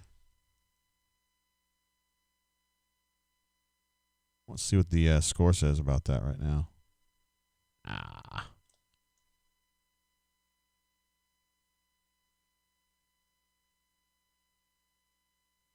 It's 19-15, so that's still pretty early. 4 minutes to go in the half. That's such a Virginia game right there. 19-15 coming in on halftime. Ay. It's good stuff. Good update there, V-Spark. Corey W. says, Wardam, JG. What up, Corey? How you doing, bud? You going to Kukos today? Probably not. SSim008 wants to know about Tank Bixby. Who is Auburn's obviously number one tailback, number 4 on the field, number 1 in your hearts. My guess is that he will not play in the Iron Bowl, but at this point, anything is a guess. In this COVID era, it is incredibly hard to get information, Gus. He's always wanted to have practices where there was nobody in there except him, coaches, managers, and players. And with COVID, he has definitely succeeded in getting that done. So getting information about who's going to play and whatnot, I mean, that's like espionage to try to get that kind of information. So I can't really speak authoritatively like I normally can about that, but my guess is that he doesn't play, and they're going to be fine. I mean, Shivers, we know, can truck Alabama safeties, no problem. We've seen it. We've seen him de-helmet people. And DJ looked really good in this last game against Tennessee. So you got those two, plus you got Mark Anthony who can jump in there and help. I think Mark Anthony's actually a pretty good player. So without Tank, he's the best choice, yes, but I don't think it's a huge step down. The bigger pressing issue is Brodarius Ham, who I don't think is going to play in this game, and Alec Jackson at left tackle. Maybe, maybe not, but I think losing Broham that's a tough one for the for the football team rather. And Auburn again is a 25-point underdog tomorrow in Tuscaloosa. Auburn generally doesn't play well in Tuscaloosa. When I was a young pup, they did, but these days under Saban, not so much unless they have Cam Newton playing quarterback, and even then it's a tough one. JC23 asks a great question. Any contact tracings for the BAMs? Not that we know of, which is absolutely amazing. The head coach can test positive for the virus and actually have the virus with symptoms, and nobody in the entire program even so much as getting a contact trace. Nobody has it, but not even a contact trace. Nobody came within 6 feet of the head coach for more than 15 minutes. Now, look, maybe they have some incredible protocols where everybody's like shifting in and out of rooms or whatever. Could happen. But I'm surprised to hear that. See, Phil P is asking about Tank. We just addressed that. Travis J says he mentioned yesterday that Timmy, going back to basketball, Timmy versus Jalen Williams was going to be popcorn. But it seems like their strategy was to get Williams in foul trouble. And they have been their strategy, but Jay Will very willingly got his third foul there. It was unnecessary third foul. So let's see. LB Puppy says JGT in today's positionless basketball, which is true, in this post Warriors era. Why do you continue to harp on Justin not being a true point guard? What I mean by that is he just hasn't been groomed as a point guard. Like he didn't spend his prep career or his AAU career as a point guard. He was a shooting guard. And so when you go from that to, hey, let's play point guard against the number one team in college basketball, it's tough, man. But he's been at least credible in these 2 games. I mean, he's solid yesterday. Today, I mean, I have no criticism of him. But I just don't think that, like, next year Auburn's going to either get Sharif back or they're going to go get another big-time point guard one way or another. And I don't think you'll see JP be a point guard. I think he might play some combo, but he's a spot-up shooter. He's Bryce. Bryce didn't play point guard. Bryce didn't want to play point guard. He wasn't good at point guard. He was a good off-ball. Give me the ball and I'll shoot it. That's what JP is. And that's what he's going to be, and that's what he's that's what he is. That's how he's used. But I just want to make it very clear. It's not ragging on JP at all. He's been awesome. I just think it adds a lot of complexity to his task. But he's up to it. Bob Loblolly says, do you think the situation with Sharif Cooper affected the decision to forego this postseason? I maybe factored into it a little bit, but at the same time, this has been going on a little while, and I think Auburn, we've talked about their strategy here, where Oklahoma State had a very similar situation with their coach, and they got essentially 4 penalties. They got recruiting restrictions, had to sit a player, had to go without postseason, and then they also had to have a reduction of scholarships. So that's 4 penalties, right? Auburn's already handled 3 of them. They've already sat D'Angelo and Big Daddy. They took recruiting restrictions last year, kept one coach off the road completely, and others had to take fewer visits. And they also cut their on-campus visits. And then this year they're taking the postseason ban. So the only thing left, if Auburn and Oklahoma State are equivalent, is a couple scholarships. So they spread out their penalties over 4 years, whereas Oklahoma State has to take them all at once. It's good strategy, honestly. So that's kind of what's going on. I don't necessarily think Sharif played into that. I don't know if they were totally open with Sharif about it. Hey, sign with us. We're not going to play in the postseason. I doubt they said that. All right, second half kicking off here.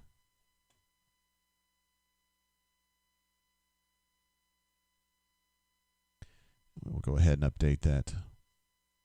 And Gonzaga starts right off with a bucket. I really want to see their points per possession. I bet it's 1.2 or 1.3. Do I have that information?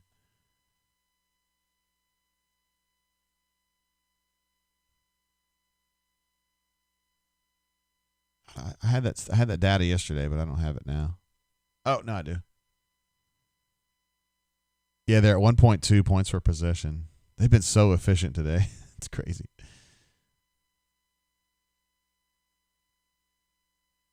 Auburn's at .897 points per possession, which is not great. It's not horrendous. I've seen worse from them, but that's just too easy right there. That's a cut, and that's a dunk. And that's just not anticipating it defensively. Yeah, Phil thinks it's a great play, and it was. It was a really, really nice play. Oh, gosh. Gonzaga comes out and hits a 3 on the next possession, threatening to push this thing out to 20. pretty quickly.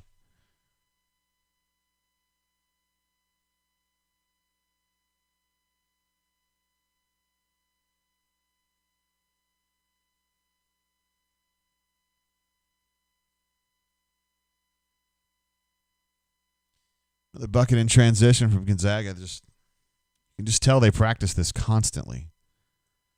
They practice. It's not necessarily about what you do with the ball. It's about what the guys who don't have the ball, what they do in the break. And they know how to spread, and they know how to position as they get closer to the bucket. They know how to create space, to find the space, and get ready to make themselves available for the pass. And they're just really, really good at that. So 3 possessions for Gonzaga in this half so far. A dunk, a layup, and a 3-point shot that was wide open. So that's why BP's unhappy. What's up, Biscuit? Says hello, Brain Drain. We're glad to have you, brother, man. We love Call Me Biscuit. I don't think we had you last night. Of course, it was Thanksgiving night, to be fair. Tenno says, with our postseason ban, can we still play in the SEC tournament? You cannot, no. I think I remember LSU having one and still playing in it. LSU, I don't even consider them credible. Forgive me. I don't care what LSU does. They're bizarre to me. I don't know how Will Wade's still coaching. But my statement on that has always been LSU's going to get theirs. May his judgment cometh in that right soon. For you Shawshank Redemption fans out there. Call Me Biscuit says, why have you got 110 people on here but only 22 likes? Go hit the like button. Yeah, smash that like, guys, if you're enjoying the content at all. If you find that it helps your day better, just or maybe you hate me. I don't know. Either way. But just give it up for at least for the roster. It doesn't cost you anything. And it just helps me get in line. A better spot in line when I go to encode stuff through YouTube. They consider me a more relevant creator of content. Mm-hmm. Oh, I did promise. Let me see this.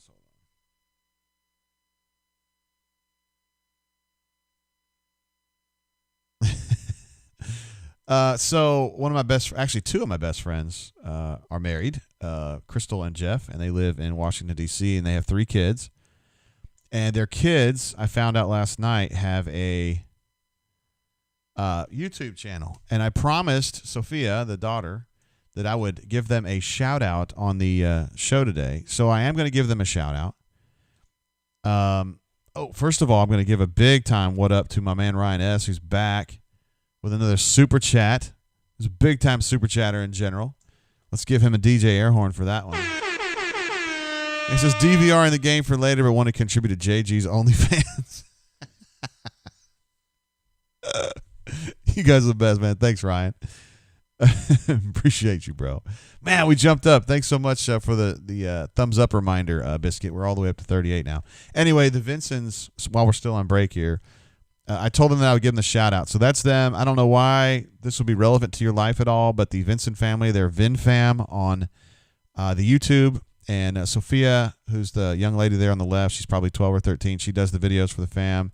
She does a good job of editing the little videos, and they just try to make them funny and fun. I don't know. Just check them out if you're ever in that thing. And they're good folks. They live in D.C., and they're my friends. So there's your shout-out, Sophia. I promised you I would do it, and I did it.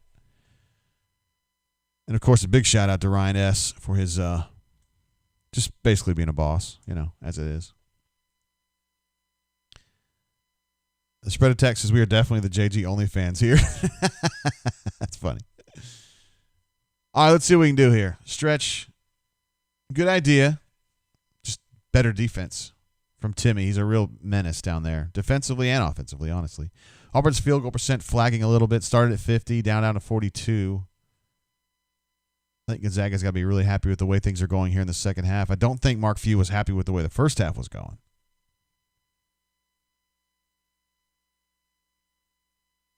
I mean, I guess that's a good shot for Flanny.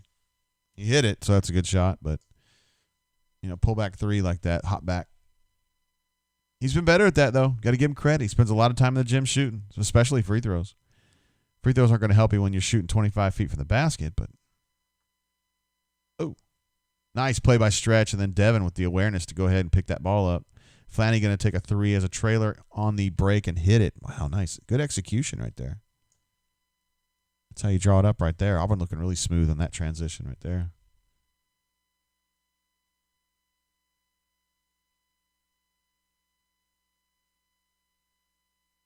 It's funny to watch Timmy dribbling like that. He's not really a dribbler, is he? Jay will kick that ball out of bounds inadvertently. Phil Petway says Flanny's confident. Boy, I agree with that.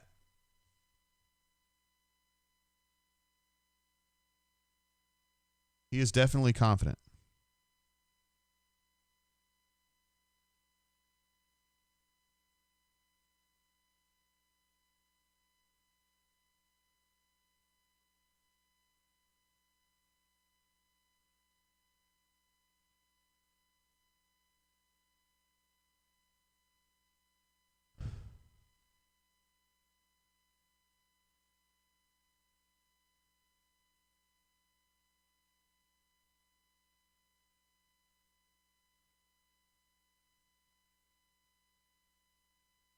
Another 3.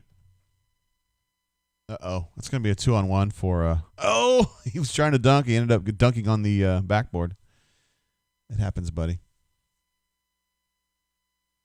See, K-Sharp says, have you ever heard of Vernon Speaks Sports? He's an Auburn YouTuber. Absolutely. Vernon was super chatting us, I think, on our last football game. And I actually linked him from the bunker. So, yeah, he does some stuff on the YouTube. We like him. He's a friend of the show, for no doubt about it.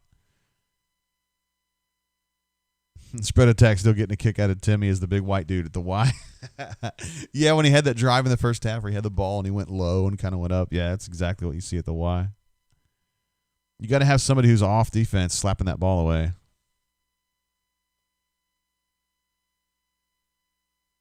V Spark says, what are the odds that AU makes the CFP? A. Robinson says this 0%. Yeah, that would, first of all, that would require Auburn beating Alabama, which would be a very tall order. All right, 41-59 is the latest. And it would also require Auburn beating A&M, which is much more likely, but still would be a challenge.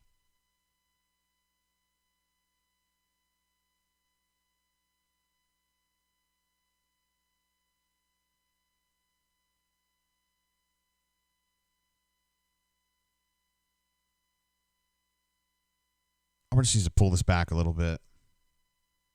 It's gotten away from him a little bit here to start the second half, and I think they just got to kind of regroup and think, oh, man, Flanny with another 3. It's a good shot, though. I mean, he didn't hit it, but I think BP would be satisfied with that look. Another 3 for Gonzaga as a trailer on the break. Didn't hit it, but it was well done. Good play by Dylan Cardwell. He wasn't able to make the play on the rebound, but he was smart enough to maintain his position and make sure he didn't get a foul, a silly foul there. 61-41 is what I got now.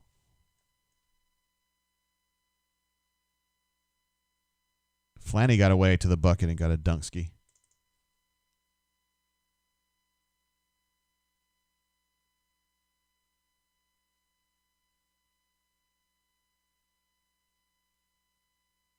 I think Gonzaga had like 60 points in the paint yesterday.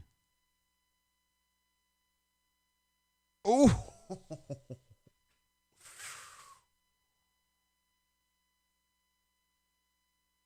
What's the call there? I don't understand what's happening. So what I saw is that Flanny was on the break. He missed a take, and then Dylan came back with a tip slam, but I didn't understand what was happening after that.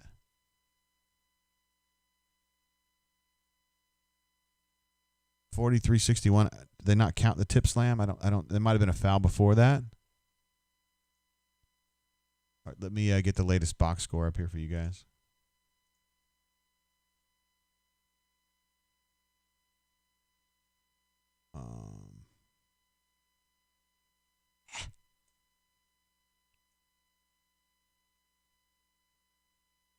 All right, get this pulled over.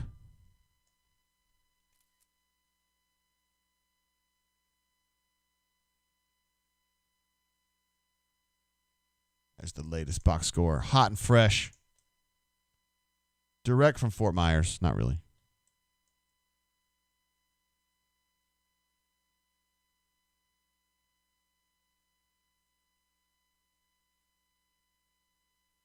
can see, it's been kind of a tough second half for Auburn so far. I mean, they're just 71%, 5 of 7 for Gonzaga shooting in this half. Just so many uncontested buckets. And Auburn 3 of 7, which isn't horrible, but.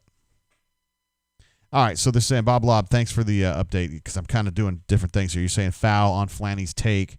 Dylan got the tip slam, but that was after the foul on Flanny on the drive. And he beat them, Flanagan did, with a jam on the previous possession. So he's playing. He's playing.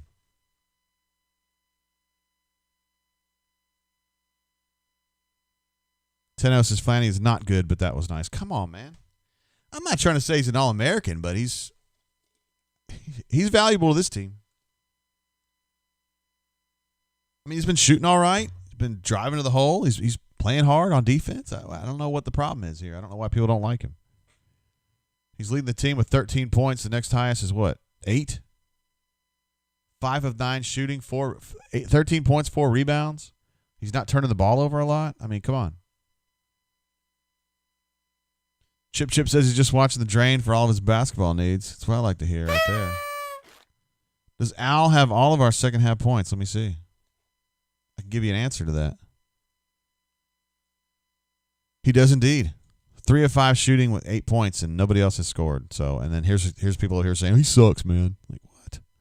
He doesn't suck. Phil P says he's a spark plug. He's one of them.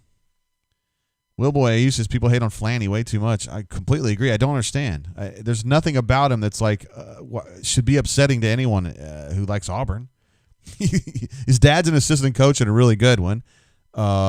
Tremendous player back in the day. So he's like an Auburn legacy. Plays his ass off. He's a good defender. He's playing great right now. I don't understand what the problem is.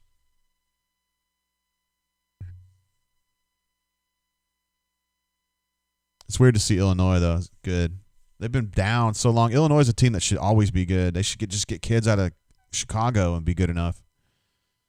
And they finally got a coach in Brad Underwood who's really good, and now he's got Illinois rolling.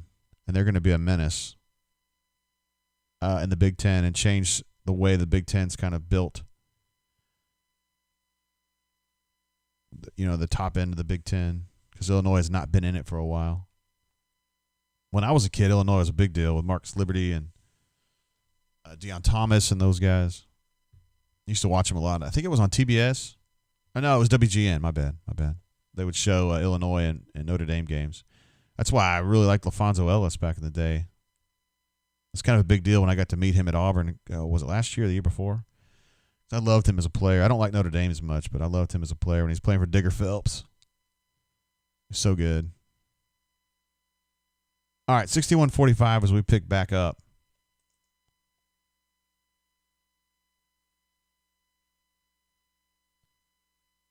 It's the kind of play that Gonzaga excels on. It's not sexy basketball, but it's just smart basketball. They just little feed right there. And, dude, again, they know where to go. They know where to go away from the ball. There's so much pressure when you're playing like AAU ball and stuff. You know, it's all about scoring. What a great pass right there from Stretch to Thor. He got fouled, though. When you're in AAU, it's about scoring, buckets, getting stats, you know. But this is how you win basketball games. You position yourself away from the ball and get ready to be in position to handle the ball when it comes to you, to be a receiver. BP calls it making yourself available. All right, so JT's just now getting going. Hits a couple free throws. It was a great cut and a great look from Stretch, so that was really smart too. Auburn's playing some good basketball now. Had a terrible start again to this half. They're getting straightened out, getting settled, the kind of stuff you would expect from a young team against a great team like Gonzaga. There you go again. It's all about positioning, although Stretch just completely swatted that ball. Timmy just knows where to stand. I mean, it sounds so simple, right? Know where to stand when you don't have the ball. But it's hard. You're not taught that way. You don't grow up that way. All these guys on the floor were great players in high school who were probably their team's main player. So they're just used to score, and maybe not Dylan Cardwell, but everybody else. And it's hard to kind of relearn things.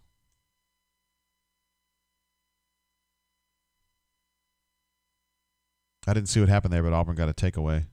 And then JP just had a lazy pass. He was trying to no-look, which, and he just got beat off a fake. And they went to the hole and scored on his ass. Again, just get a little tight. Get a little tight.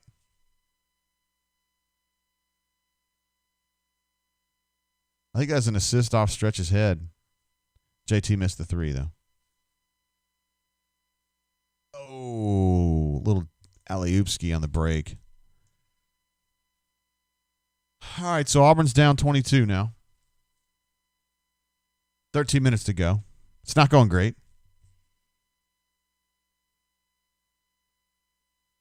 I think at this point it's just about, hey, settle yourselves and get going. Get back to chopping wood. Stretch, we had a little step back 3. Not really intended to be a step back 3. The pass from Jamal was a little short, but he took it anyway and missed it. Barely hit rim.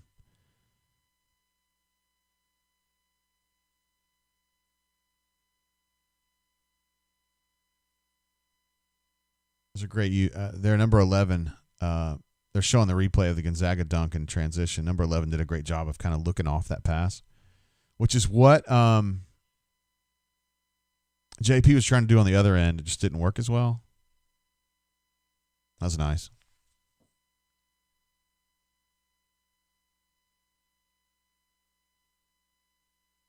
Yeah, Phil Petway says Stretch wants to block everything. I love it. Yeah, he's hyper aggressive, which is good. But he's not like careless aggressive. He's just aggressive. And yeah, it's great. It's going to come in handy for Auburn big time this year. Man, that's a great possession. The guy missed a layup, but it was such a great possession offensively. The way that they were always one step ahead of Auburn. They get Auburn going one way, and they're already passing back the other way. It's just great basketball. Look at that. They have got 3 guys wide open on the perimeter there, and dude just hits it. They know how to position themselves. They're just well drilled. This is what Auburn looked like to people 2 years ago. And they'll get there. They'll get there.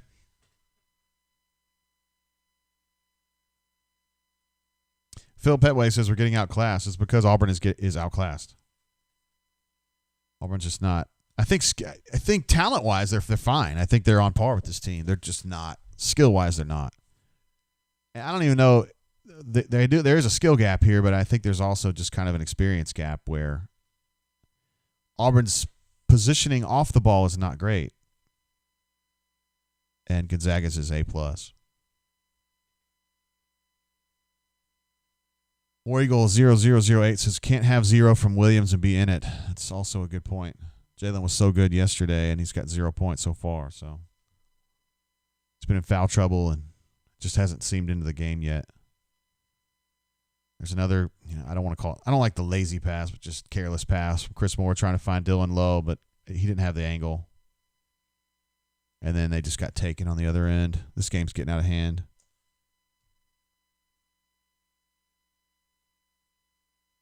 Gonzaga's on an 11-0 run. JP just had a little teardropper from about 6 feet and airballed it. He's anxious. He doesn't like getting his ass beat. These guys don't lose like this,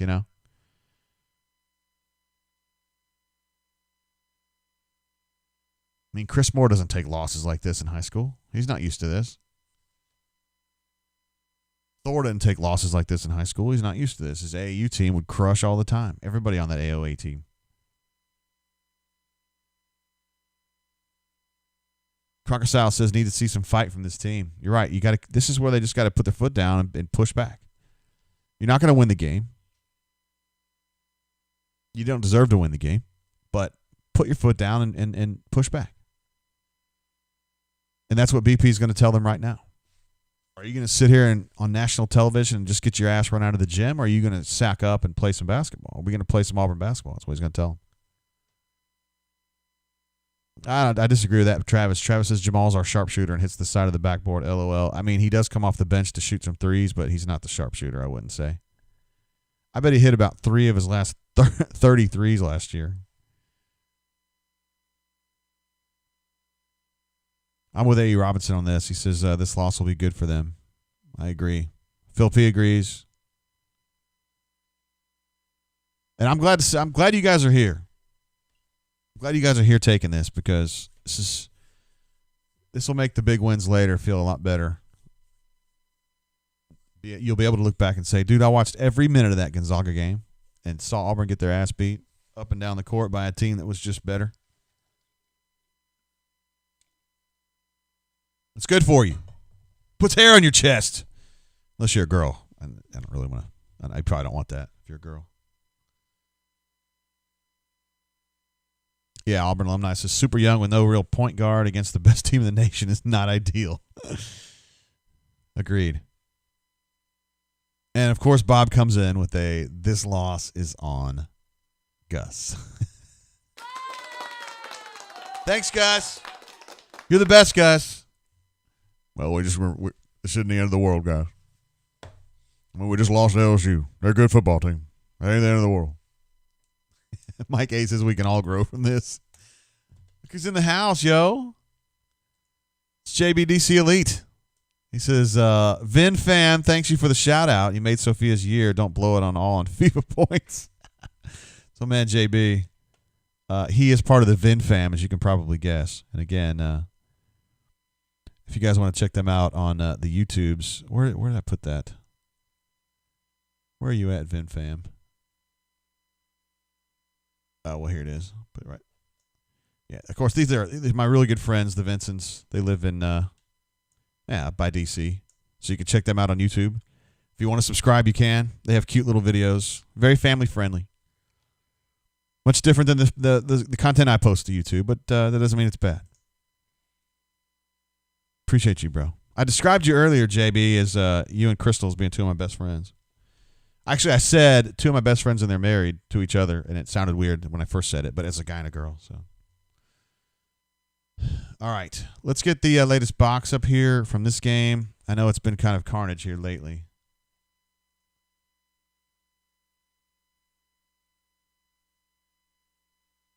Just takes me a second to load this.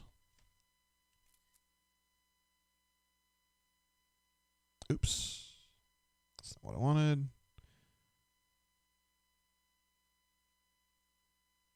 I can do that now. That's an inaccurate.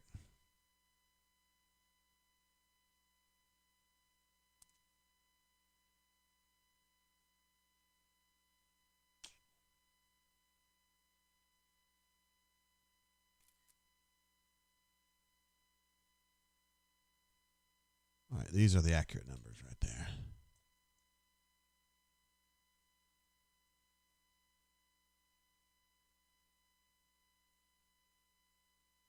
See, Auburn got a bucket there. I'm guessing JP hit that. So they're up to 50. They're up to half a century. Not. So Colby says by sitting Sharif, are they admitting guilt? No, not at all. Not even in the least. They're admitting guilt by taking themselves out of the postseason, but no, Sharif to me has no bearing on guilt or innocence. I don't even think about it in those terms. And honestly, I'm not sure exactly what the specific issue is there. There's been a lot of talk about the fact that his father, Omar Cooper, is a NBA agent now, and that could be something that the NCAA is taking a closer look at. I mean, the family has money. I mean, Omar's done well. His sister plays in the WNBA, so I mean they don't make $1 billion, but she makes money.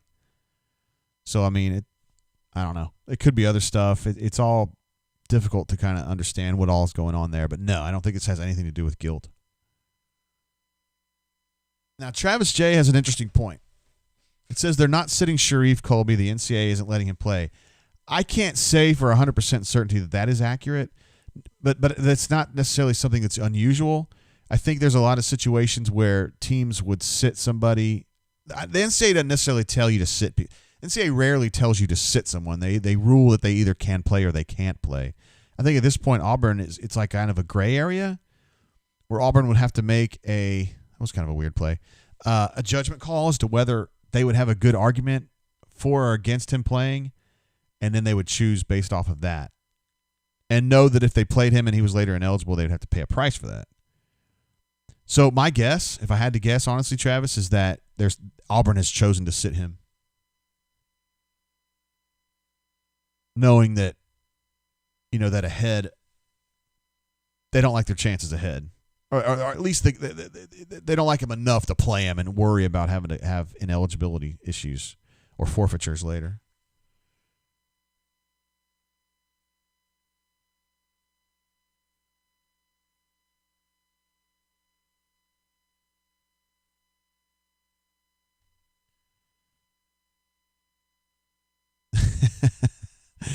War Eagle 0008 says going to be hilarious when Bronny James plays for Duke with zero hesitation. Look at Timmy doing it again, man. I'm telling you, he just knows what to do. He knows what to do. They're just so well drilled, Again, this is the way Mississippi State fans felt 2 years ago when Auburn was just disemboweling them, I don't remember that game specifically, but you know what I mean. The bottom half of the SEC was just getting worked. And Auburn had so much experience, and everybody knew what they were doing, and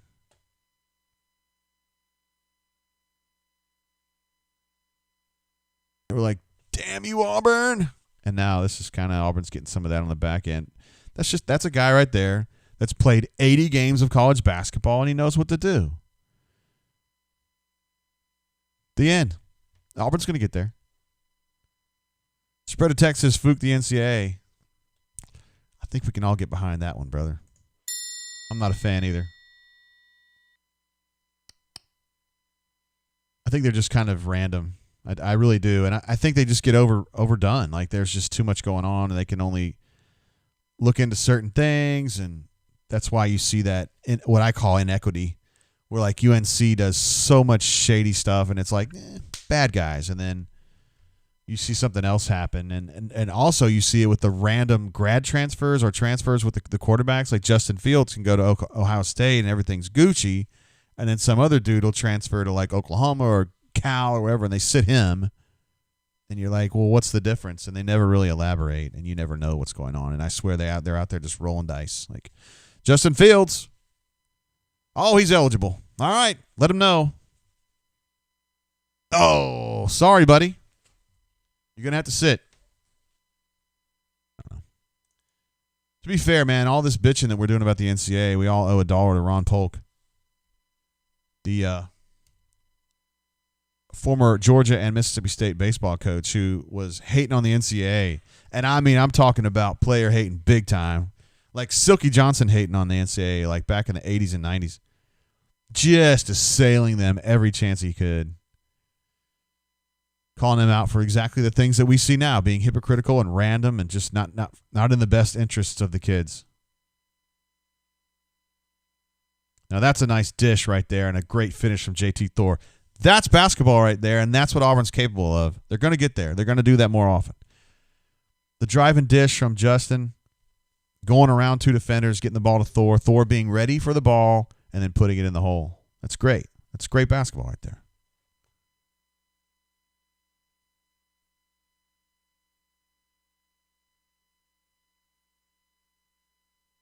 Actually, back I can only talk about my frame of reference as a UK fan, but years ago,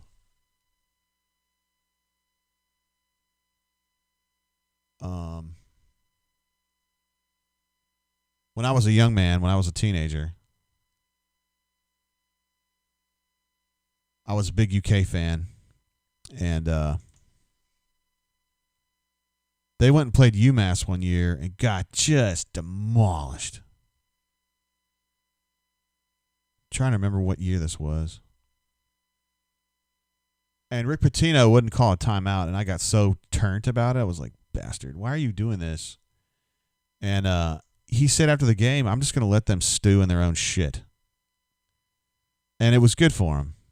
I can't find the...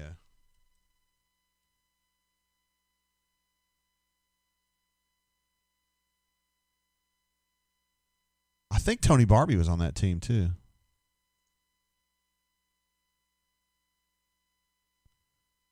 Sorry, I know this is like really exciting, but we're on a On a break anyway.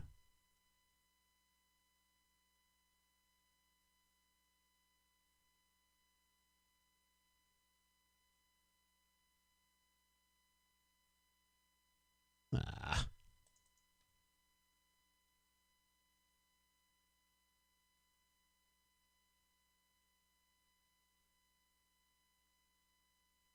I can't find it. I'm really bummed about it. I'll have to figure it out later. But sometimes coaches will just let their teams go out there and get their ass beat. It's good for them. Depends on the team.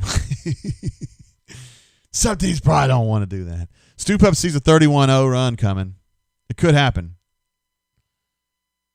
War Eagle 0008 says Thor has so much ability. He's very intriguing. Somebody earlier was trying to poop on him, but I don't think that's fair. Again, I don't think it's fair to be pooping on any freshman at this point. I mean, still, he's got 2 games of experience. Well, 1.5 games of experience. And every one of these dudes is ahead of where I thought they would be. I mean, Dylan Cardwell, he was injured his whole senior year, and his junior year, he averaged like 3 points a game. He looks pretty good to me. JP, he's exceeding my expectations. JT Thor's exceeding my expectations. Chris Moore's exceeding my expectations. I mean, Sharif's probably not, but, you know. And here's another thing for all the people that are out there who are Gus realists. I mean, let's go through these dudes that were here last year. Are they better than they were last year? Let's see if their ratio is better than Gus's. Jamal Johnson, about the same. Turbo, better. Javon, we don't really know what he was last year. Stretch, better. Flanny, better. Jalen Williams, better, although he's had foul trouble today. Devin Cambridge, about the same. So no one's taking a step back, and most everybody else is taking a step forward. It's because BP and the staff develop players, man. They get better. I know you'd like to see more of that in the football side. I'm with you. A.E. Robinson says, don't poop on the freshman. Yeah, don't do that. Travis J says, Tony Barbie versus Gus, all-time coach debate. I mean, maybe you could argue that who's the better assistant coach, because BP was a very good assistant coach at Iowa, and Barbie's been a good assistant coach at UK. So maybe that's the argument there. I don't know. As head coach, I don't think there's much argument. All right, it's actually 53-80. Nice little steal there. Was it JT that got that? Was it him or Stretch? It's JT.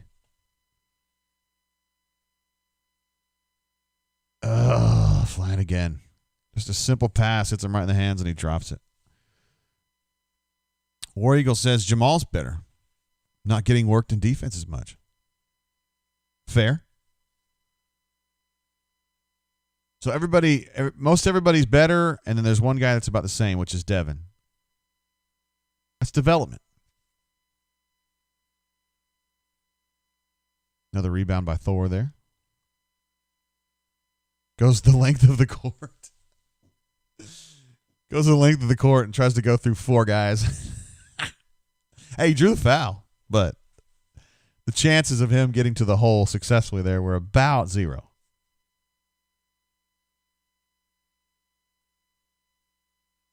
He's going to be a player, man, JT Thor. I mean, I'd argue he already is, but.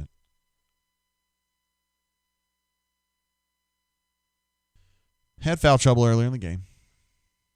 No big deal. Looks like Turbo's coming in for JP. Seems like Turbo's had more playing time today. He's a little quicker. Although I haven't really noticed any issues I had with JP today haven't been because of his quickness. He's actually been pretty good. Working his way closer to the bucket when he's wanted to make himself the shooter. A. Robinson sees a 53-3 run coming. That would be pretty amazing.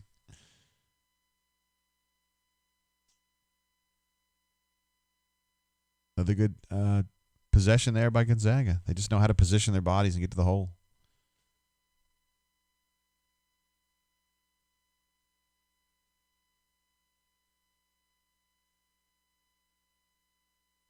Thor just drew another foul down low. He's a problem for these guys. I reckon that's Nemhard from Florida, right?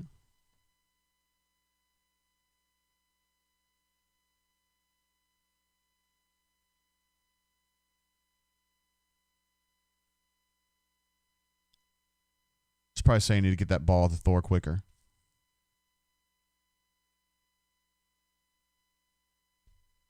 Yeah, Jack says Thor's coming on. He is. He's playing better right now. He's not worrying about fouls.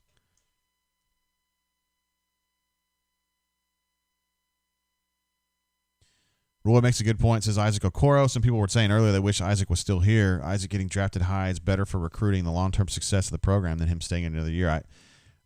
I have to agree with that. I mean, now they can say, hey, we've had first-round picks in back-to-back years. Now you're starting to create that sense where you can go to a Jabari Smith or the next Jabari Smith, whoever, if it's Scoot Henderson or whoever, and say, we get guys in the lottery. It's a big-time thing for them.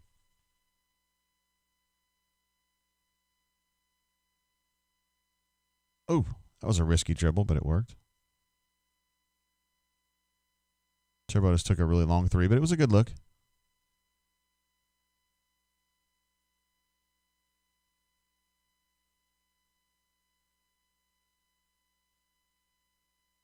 All right, that's just too ambitious. Turbo trying to get a ball into JT on like a roller, and again, he's done this a few times today. He doesn't have the angle. It's almost like they run it in practice, and in practice they have the angle there, and he's not adjusting to the fact that Gonzaga's defense is better than the walk-ons at Auburn. It's just something that takes experience. I mean, Turbo's a sophomore, but he didn't play much last year.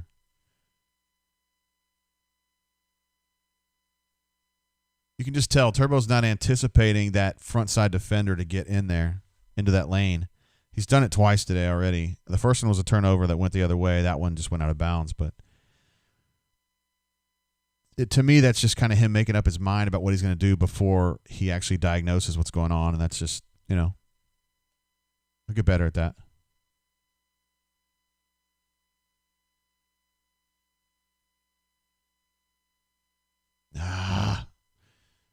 Jalen, I don't know what he was thinking there defensively. He had a good position on Timmy, and then when he saw the ball coming in, he kind of went higher and let him have the low side, and it was just too easy.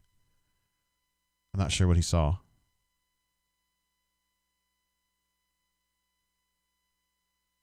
Looks like Auburn's kind of slowing it down a little bit, but I say you go ahead and just run it.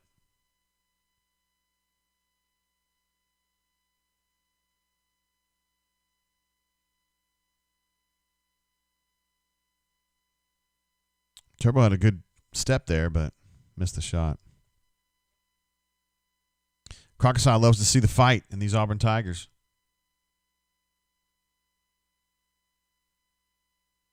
More great positioning and just understanding how things are developing by number 11 right there. Again, you can just tell he's well drilled. T-Roy Tiger says that Zags Baylor game is going to be a good one. Yeah. With Davion Mitchell playing a starring role for the Baylor Bears. That one hurts, man. That hurts. Hell, I remember texting Davion when he left, when it was announced. I didn't know he was going to Baylor. When he just announced that he was leaving, I was like, are you really leaving? He was like, yeah. He just didn't want to play behind Jared all that time, and I get it, man. He had a lot of respect for Jared, and he liked Jared. It's pretty cool that Auburn got Davion here, though, and then because he was another one that was like, he wasn't well known as like a superstar recruit, and they got him here, and ended up leaving to go to the number one team in the country at the time.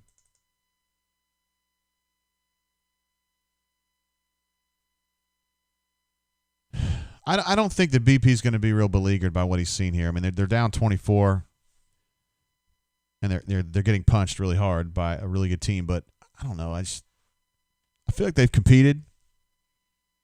They had terrible starts to both halves, which is something they got to work on. But they've fought back, and I think we've been able to see who the players are, though. I mean, Flanagan's been the player today. Stretch has been playing his butt off. Thor's been good here in the last 5 or 6 minutes. I thought JP competed. Good stuff going on.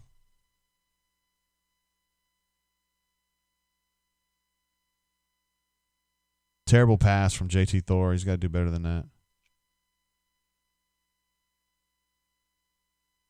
Flanny sees a chance here. Oh, yeah, he does. Great body positioning, too. He cut between two guys that were trying to draw a charge, went between them and laid it in. That's nice.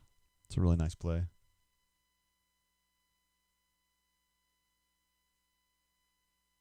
It's Flanny up 2 now.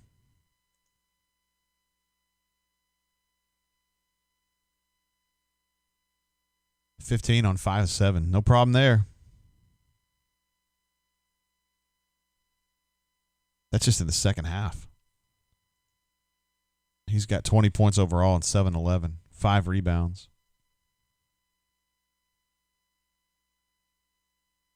Wow. Really nice game from him. And there was somebody pooping on him earlier today. Again, even their bench guys like that Ballo dude. Well drilled, man. I've got 88-62 right now. 2:42 to go in the game. 10-0 says I was wrong about Flanagan. I will admit. Hey, man, that's cool. You're good. I appreciate you doing that. You must not be big on the bunker because bunker people don't ever back down and stuff like that. JT Thor just absolutely annihilated that dude, Ballo. He recognized right away that dude couldn't defend him, particularly up close like that, and so he just went around him and dunked on him. Smart. It's good.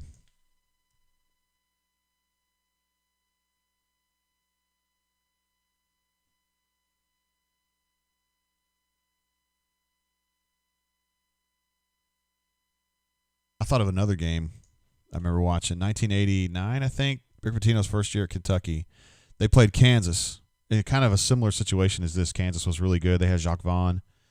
And Kentucky was just getting put back together after that debacle in 87 or 88 when they got in trouble. Well, anyway, they played Kansas at Rupp Arena. I think the final score was like 150-95. And everybody was like, Jesus, what happened there? Like, well, Kentucky's getting themselves started back up, and Kansas is a national title contender. Like, that's what happens.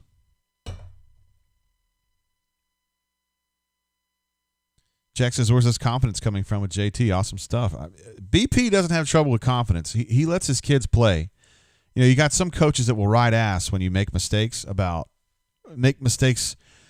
Some coaches look at it as just a mistake is a mistake. That's something that I thought Barbie was bad about. If they made mistakes, he would just ride ass. BP distinguishes between mistakes of being too aggressive or being loafing, you know? And he'll shit on you if you loaf.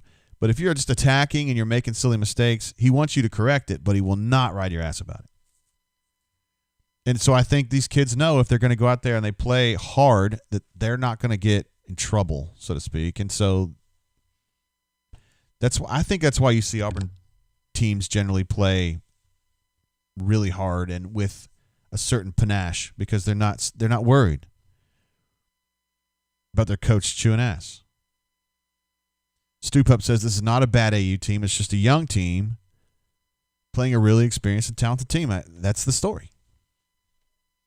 And we'll have people on the bunker that will say, dang, man, we lost by 25 or whatever. Like, you guys watch the game. They made mistakes. They've gotten punished for them, but they're still fighting, and they're going to be good.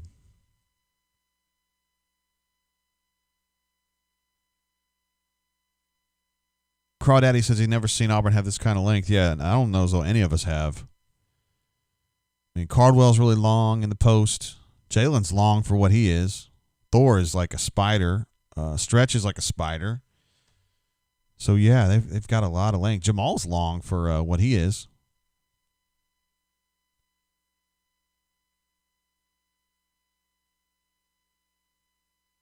That kid's had a game right there, Suggs. Auburn had a good answer for him. He's been doing for them all the things that Sharif should be doing for Auburn. Just kind of running the ball and administrating the offense.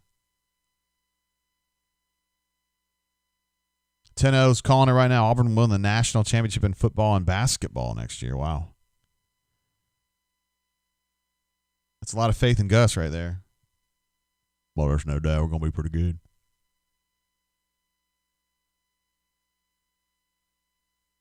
Good offensive rebound. Nice read by Chris Moore on that missed three by Jamal. Jamal going to take another three. And rim that one out. Another almost great rebound by Chris Moore. Just missed it off his hand. He was in good position.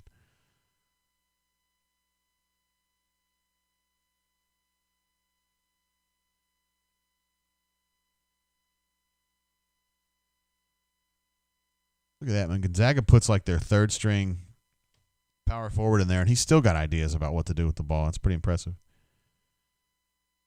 They're going to throw it to Jamal again for a three. Hit that one.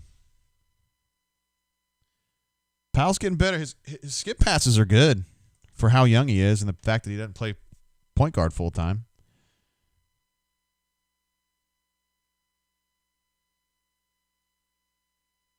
Nembhard, a little jumper there.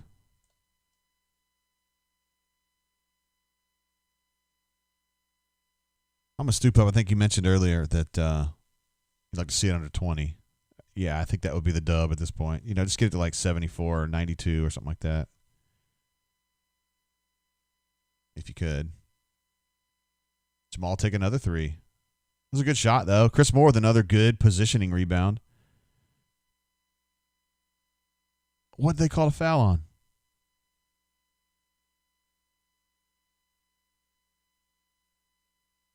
I didn't understand that foul call. Did they say that he pushed off to get in there?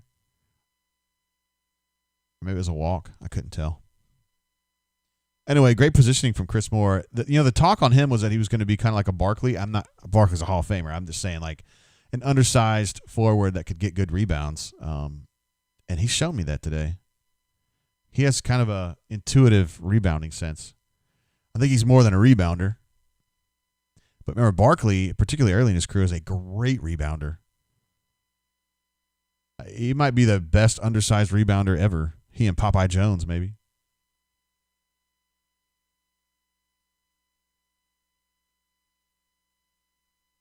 JP taking the one from deep.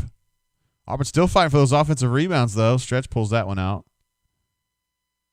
Stretch pulls another one out. JP bricked that one. All right, so it's going to be 67-90. It's going to be the final on that one.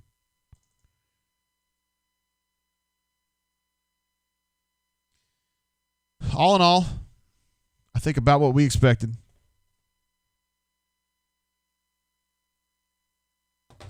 Let me go ahead and get a final box up here real quickly. We could talk about some of these numbers.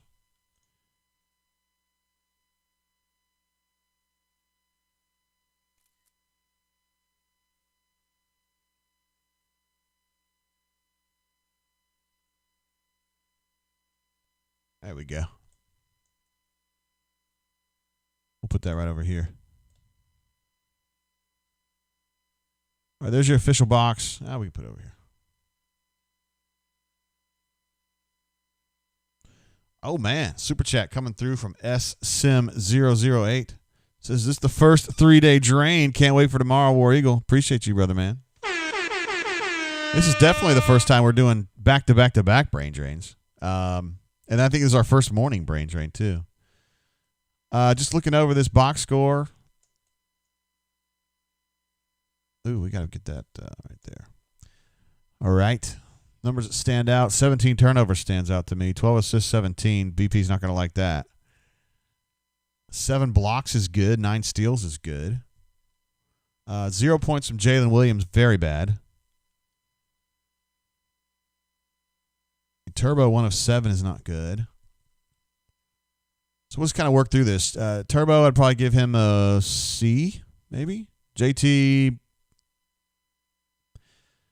I'd give him a D in the first half and a B plus in the second half. Finishes with 11 points. I reckon all of that's in the second half. Flanny was really good in the second half. I think he had 2 at halftime. Finishes with 18 in the second half. I thought he was good. I'd give him an A minus. Jalen Williams, probably give him an incomplete.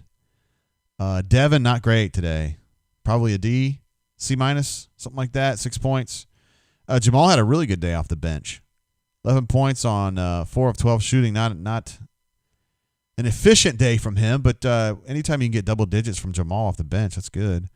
It's nice to see Javon Franklin. He didn't play much in the second half, but he was pretty good in the first half. Chris Moore played better in the second half.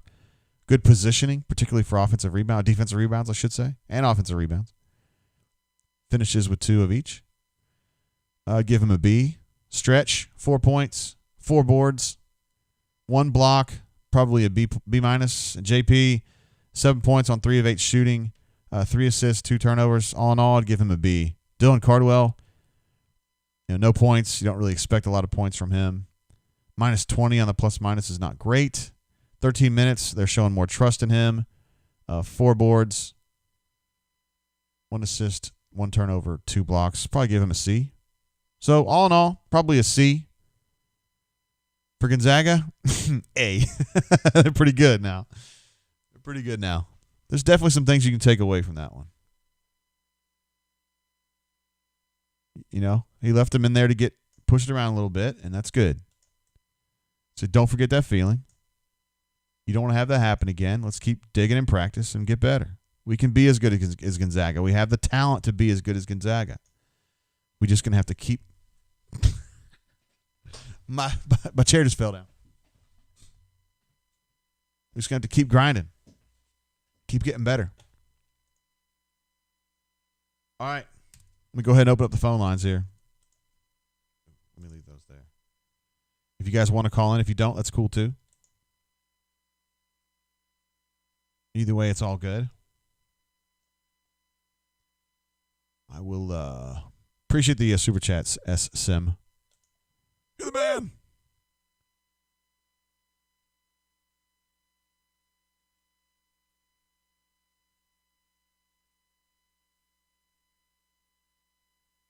So, yeah, a lot of people in the bunker are going to be kind of bent about this.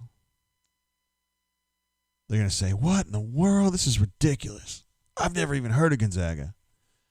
Like, well, it's because you're a football person, and that's fine. But don't come in here with your freezing cold takes. Roy S. says, good game for BP to coach off of.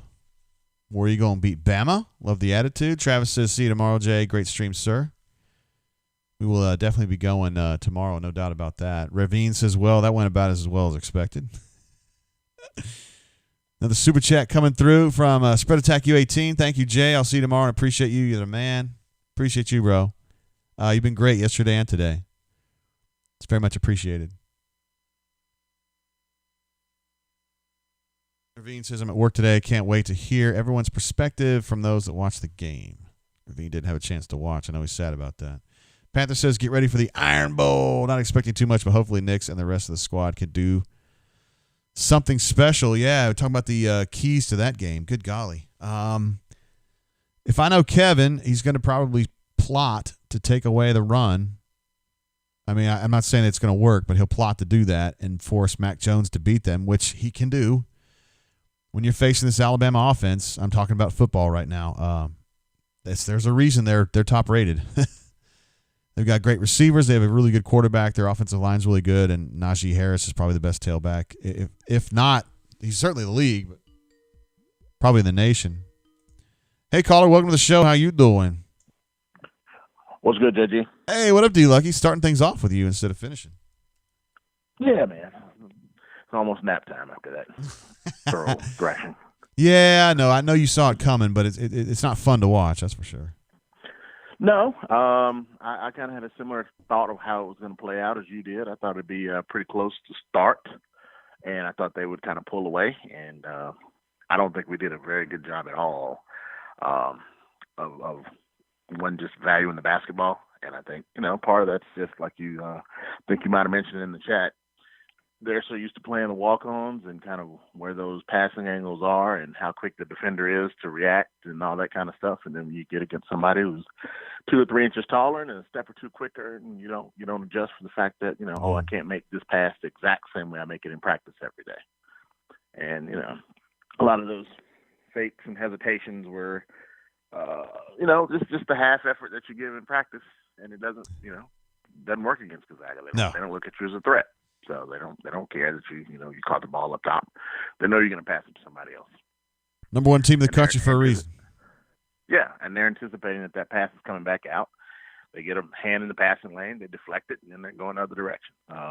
They did a great job of finishing when we did turn the ball over, which is another thing that hurt us a pretty good bit. And unless we get Sharif back, we'll see a lot of the same challenges for the rest of the season. Offense is going to be tough. Turbo, bless him. I don't know. He does not have a plan when he's got the ball in his hands. It just doesn't appear. That one play where he attacked the basket and had the ball on his inside hand, that's like, rec school. I mean, you just get taught you're attacking the basket. You got a defender coming inside. You put the ball outside hand. You finish, make the defender go over the top of you. You get the foul, the worst case scenario. You don't give them an easy block so that you have, no play at all. And it's just, that's just basketball. That's not even point guard play.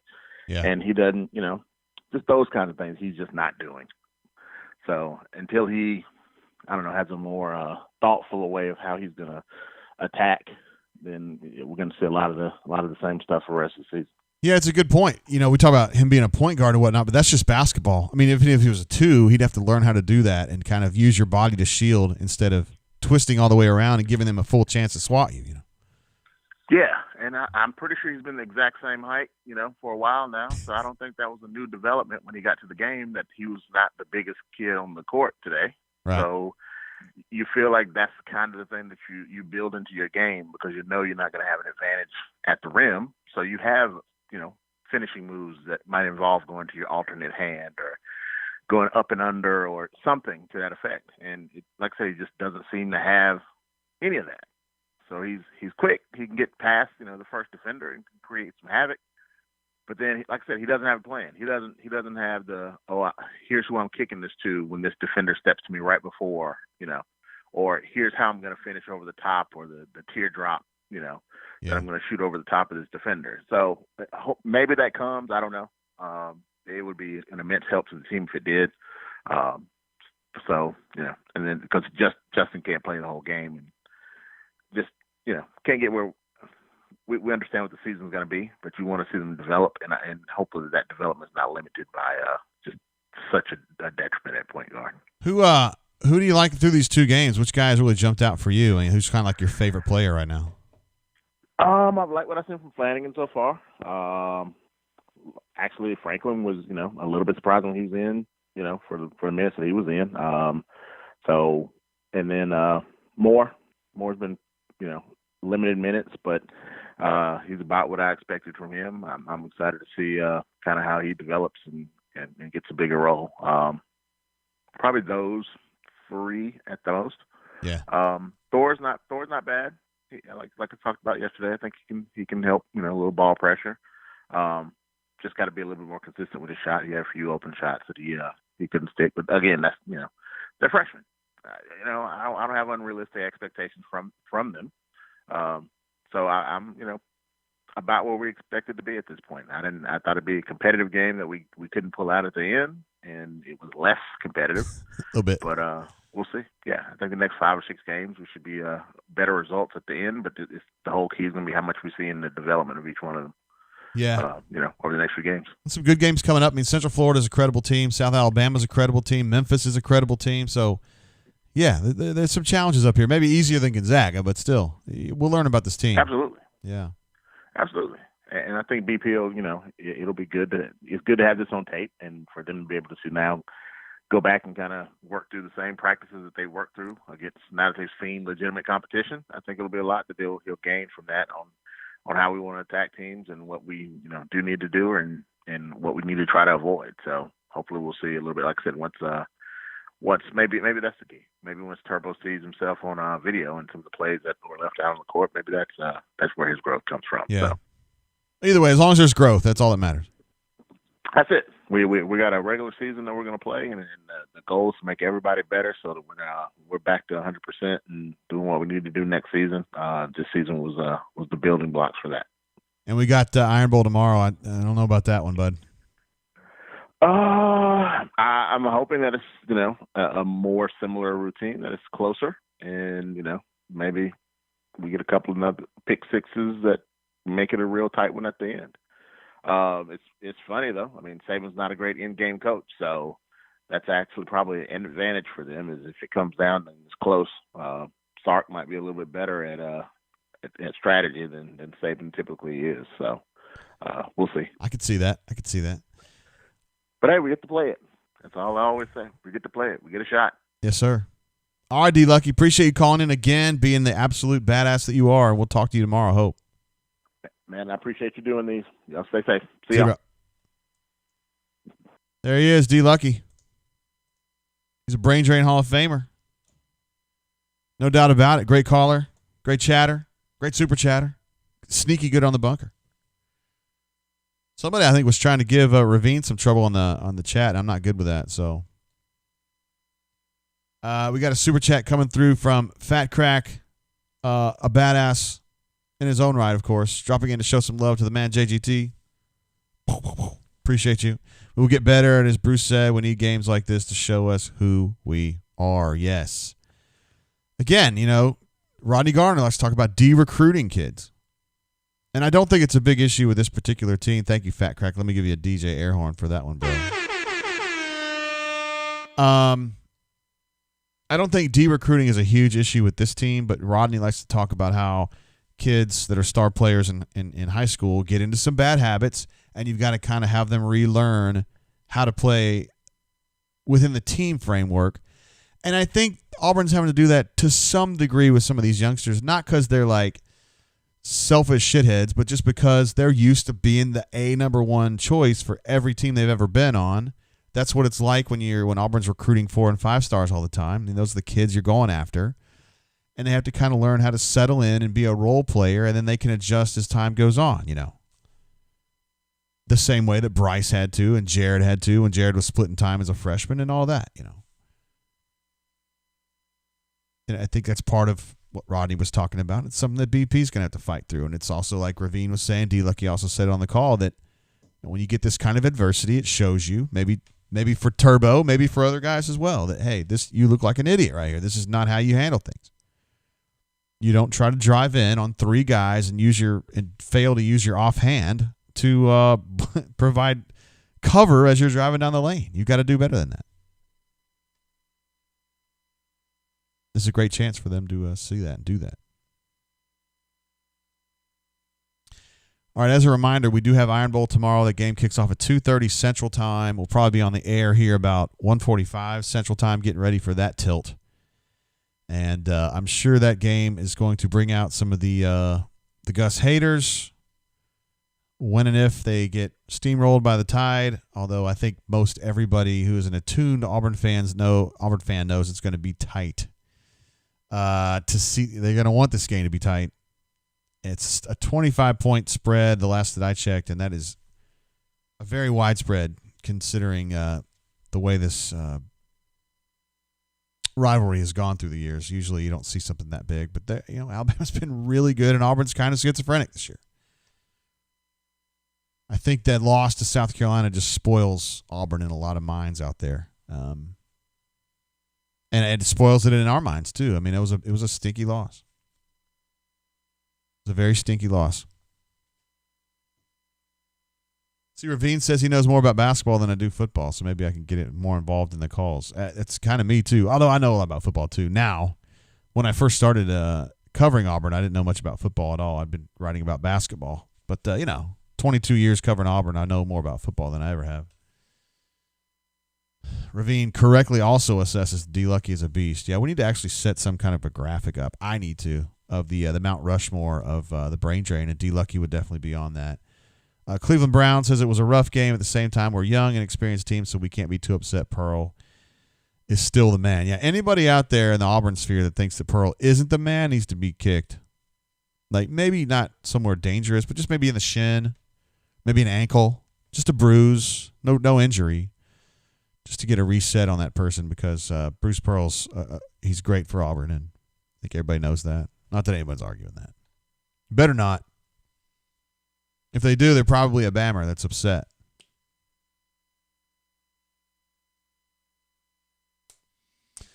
Let's see. Jack H. says, Tipton Edits, which is a Twitter handle, dropped news on Sharif during the game with no sources. Got anything?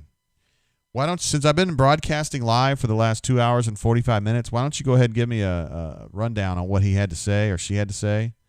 Because I'm not really scrolling through Twitter at this point. I'll wait on that, and then I'll respond to that. Jack says, JT Thor had me very excited at the end. Oh.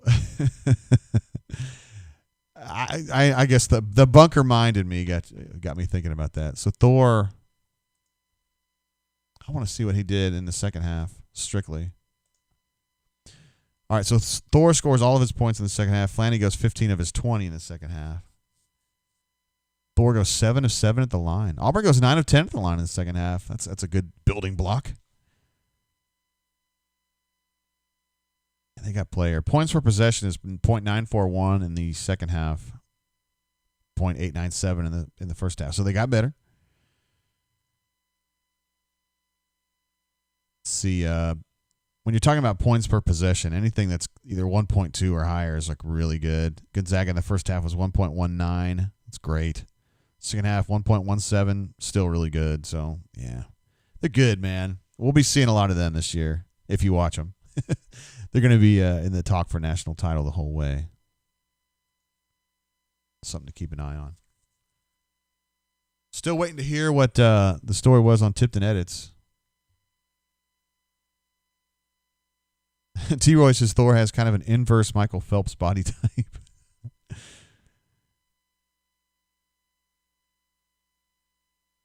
Okay. Said Sharif's chances to be deemed eligible were slim. Not sure I agree with that, but okay. And that he would weigh overseas options. That's absolutely true.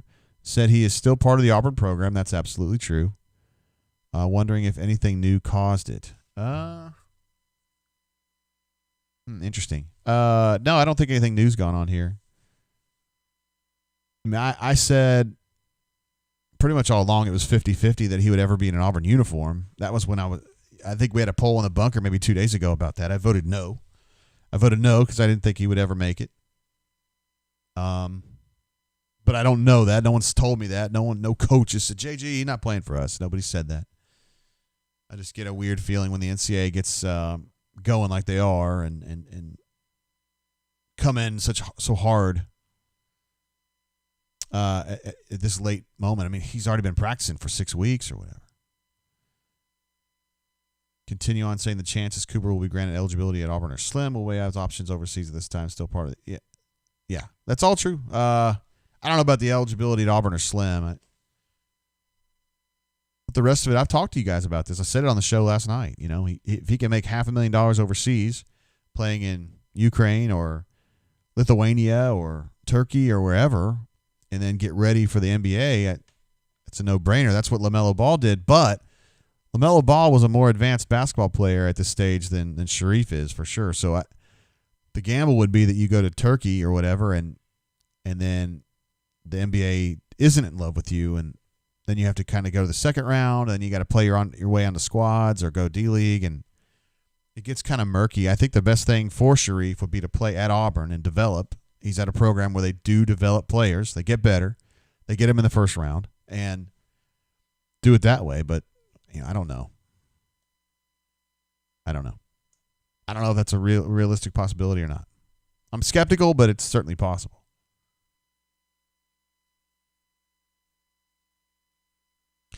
Well, maybe we just need to wrap this one up here. I know Friday was going to be kind of weird because a lot of folks are having to go to work, and so you're doing a brain drain during work when you guys can't just get on the horn.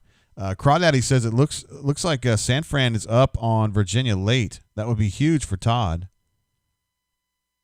Really, really fired up for that. 11 seconds to go, though, so I'll be watching that one. Also, somebody mentioned there's some good football games today. I don't know the answer on that. Let's see.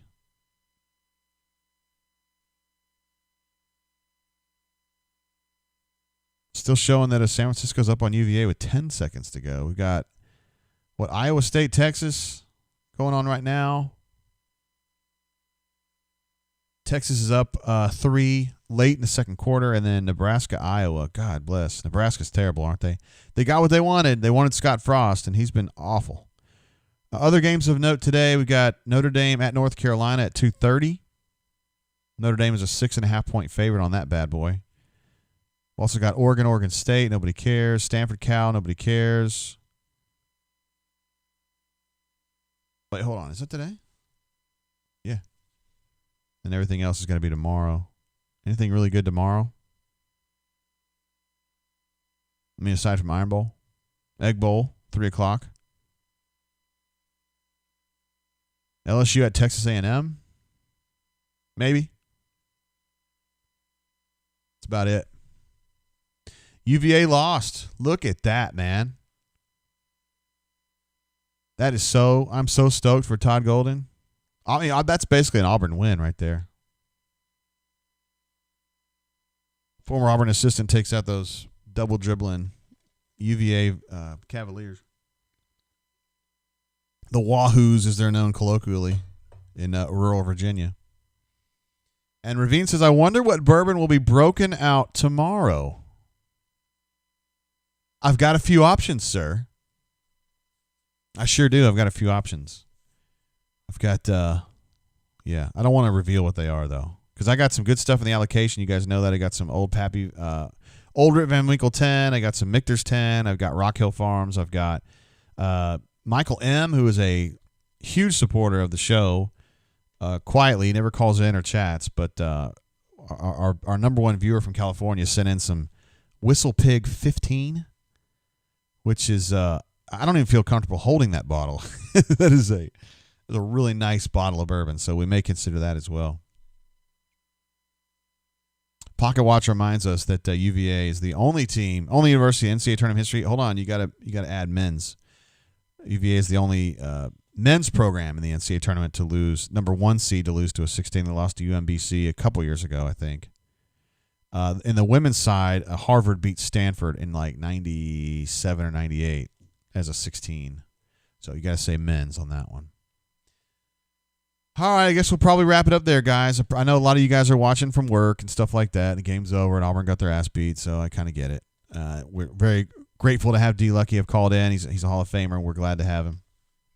I don't want to disturb B-Matt because he's listening to BP postgame. He's going to have a story up here, so it's kind of a weird spot for us after basketball games because, a lot of times I can get B-Matt on the horn, but he's working and stuff, so we'll wrap it up there. We're going to be back tomorrow with the Iron Bowl. That starts at 2:30 Central Time. I'll be on the air about 1:45. We'll talk to Coach Christian, Coach B-Matt, probably get some Jay Lee in there, and then we'll do the game, of course, and then post-game we'll just let it all hang out.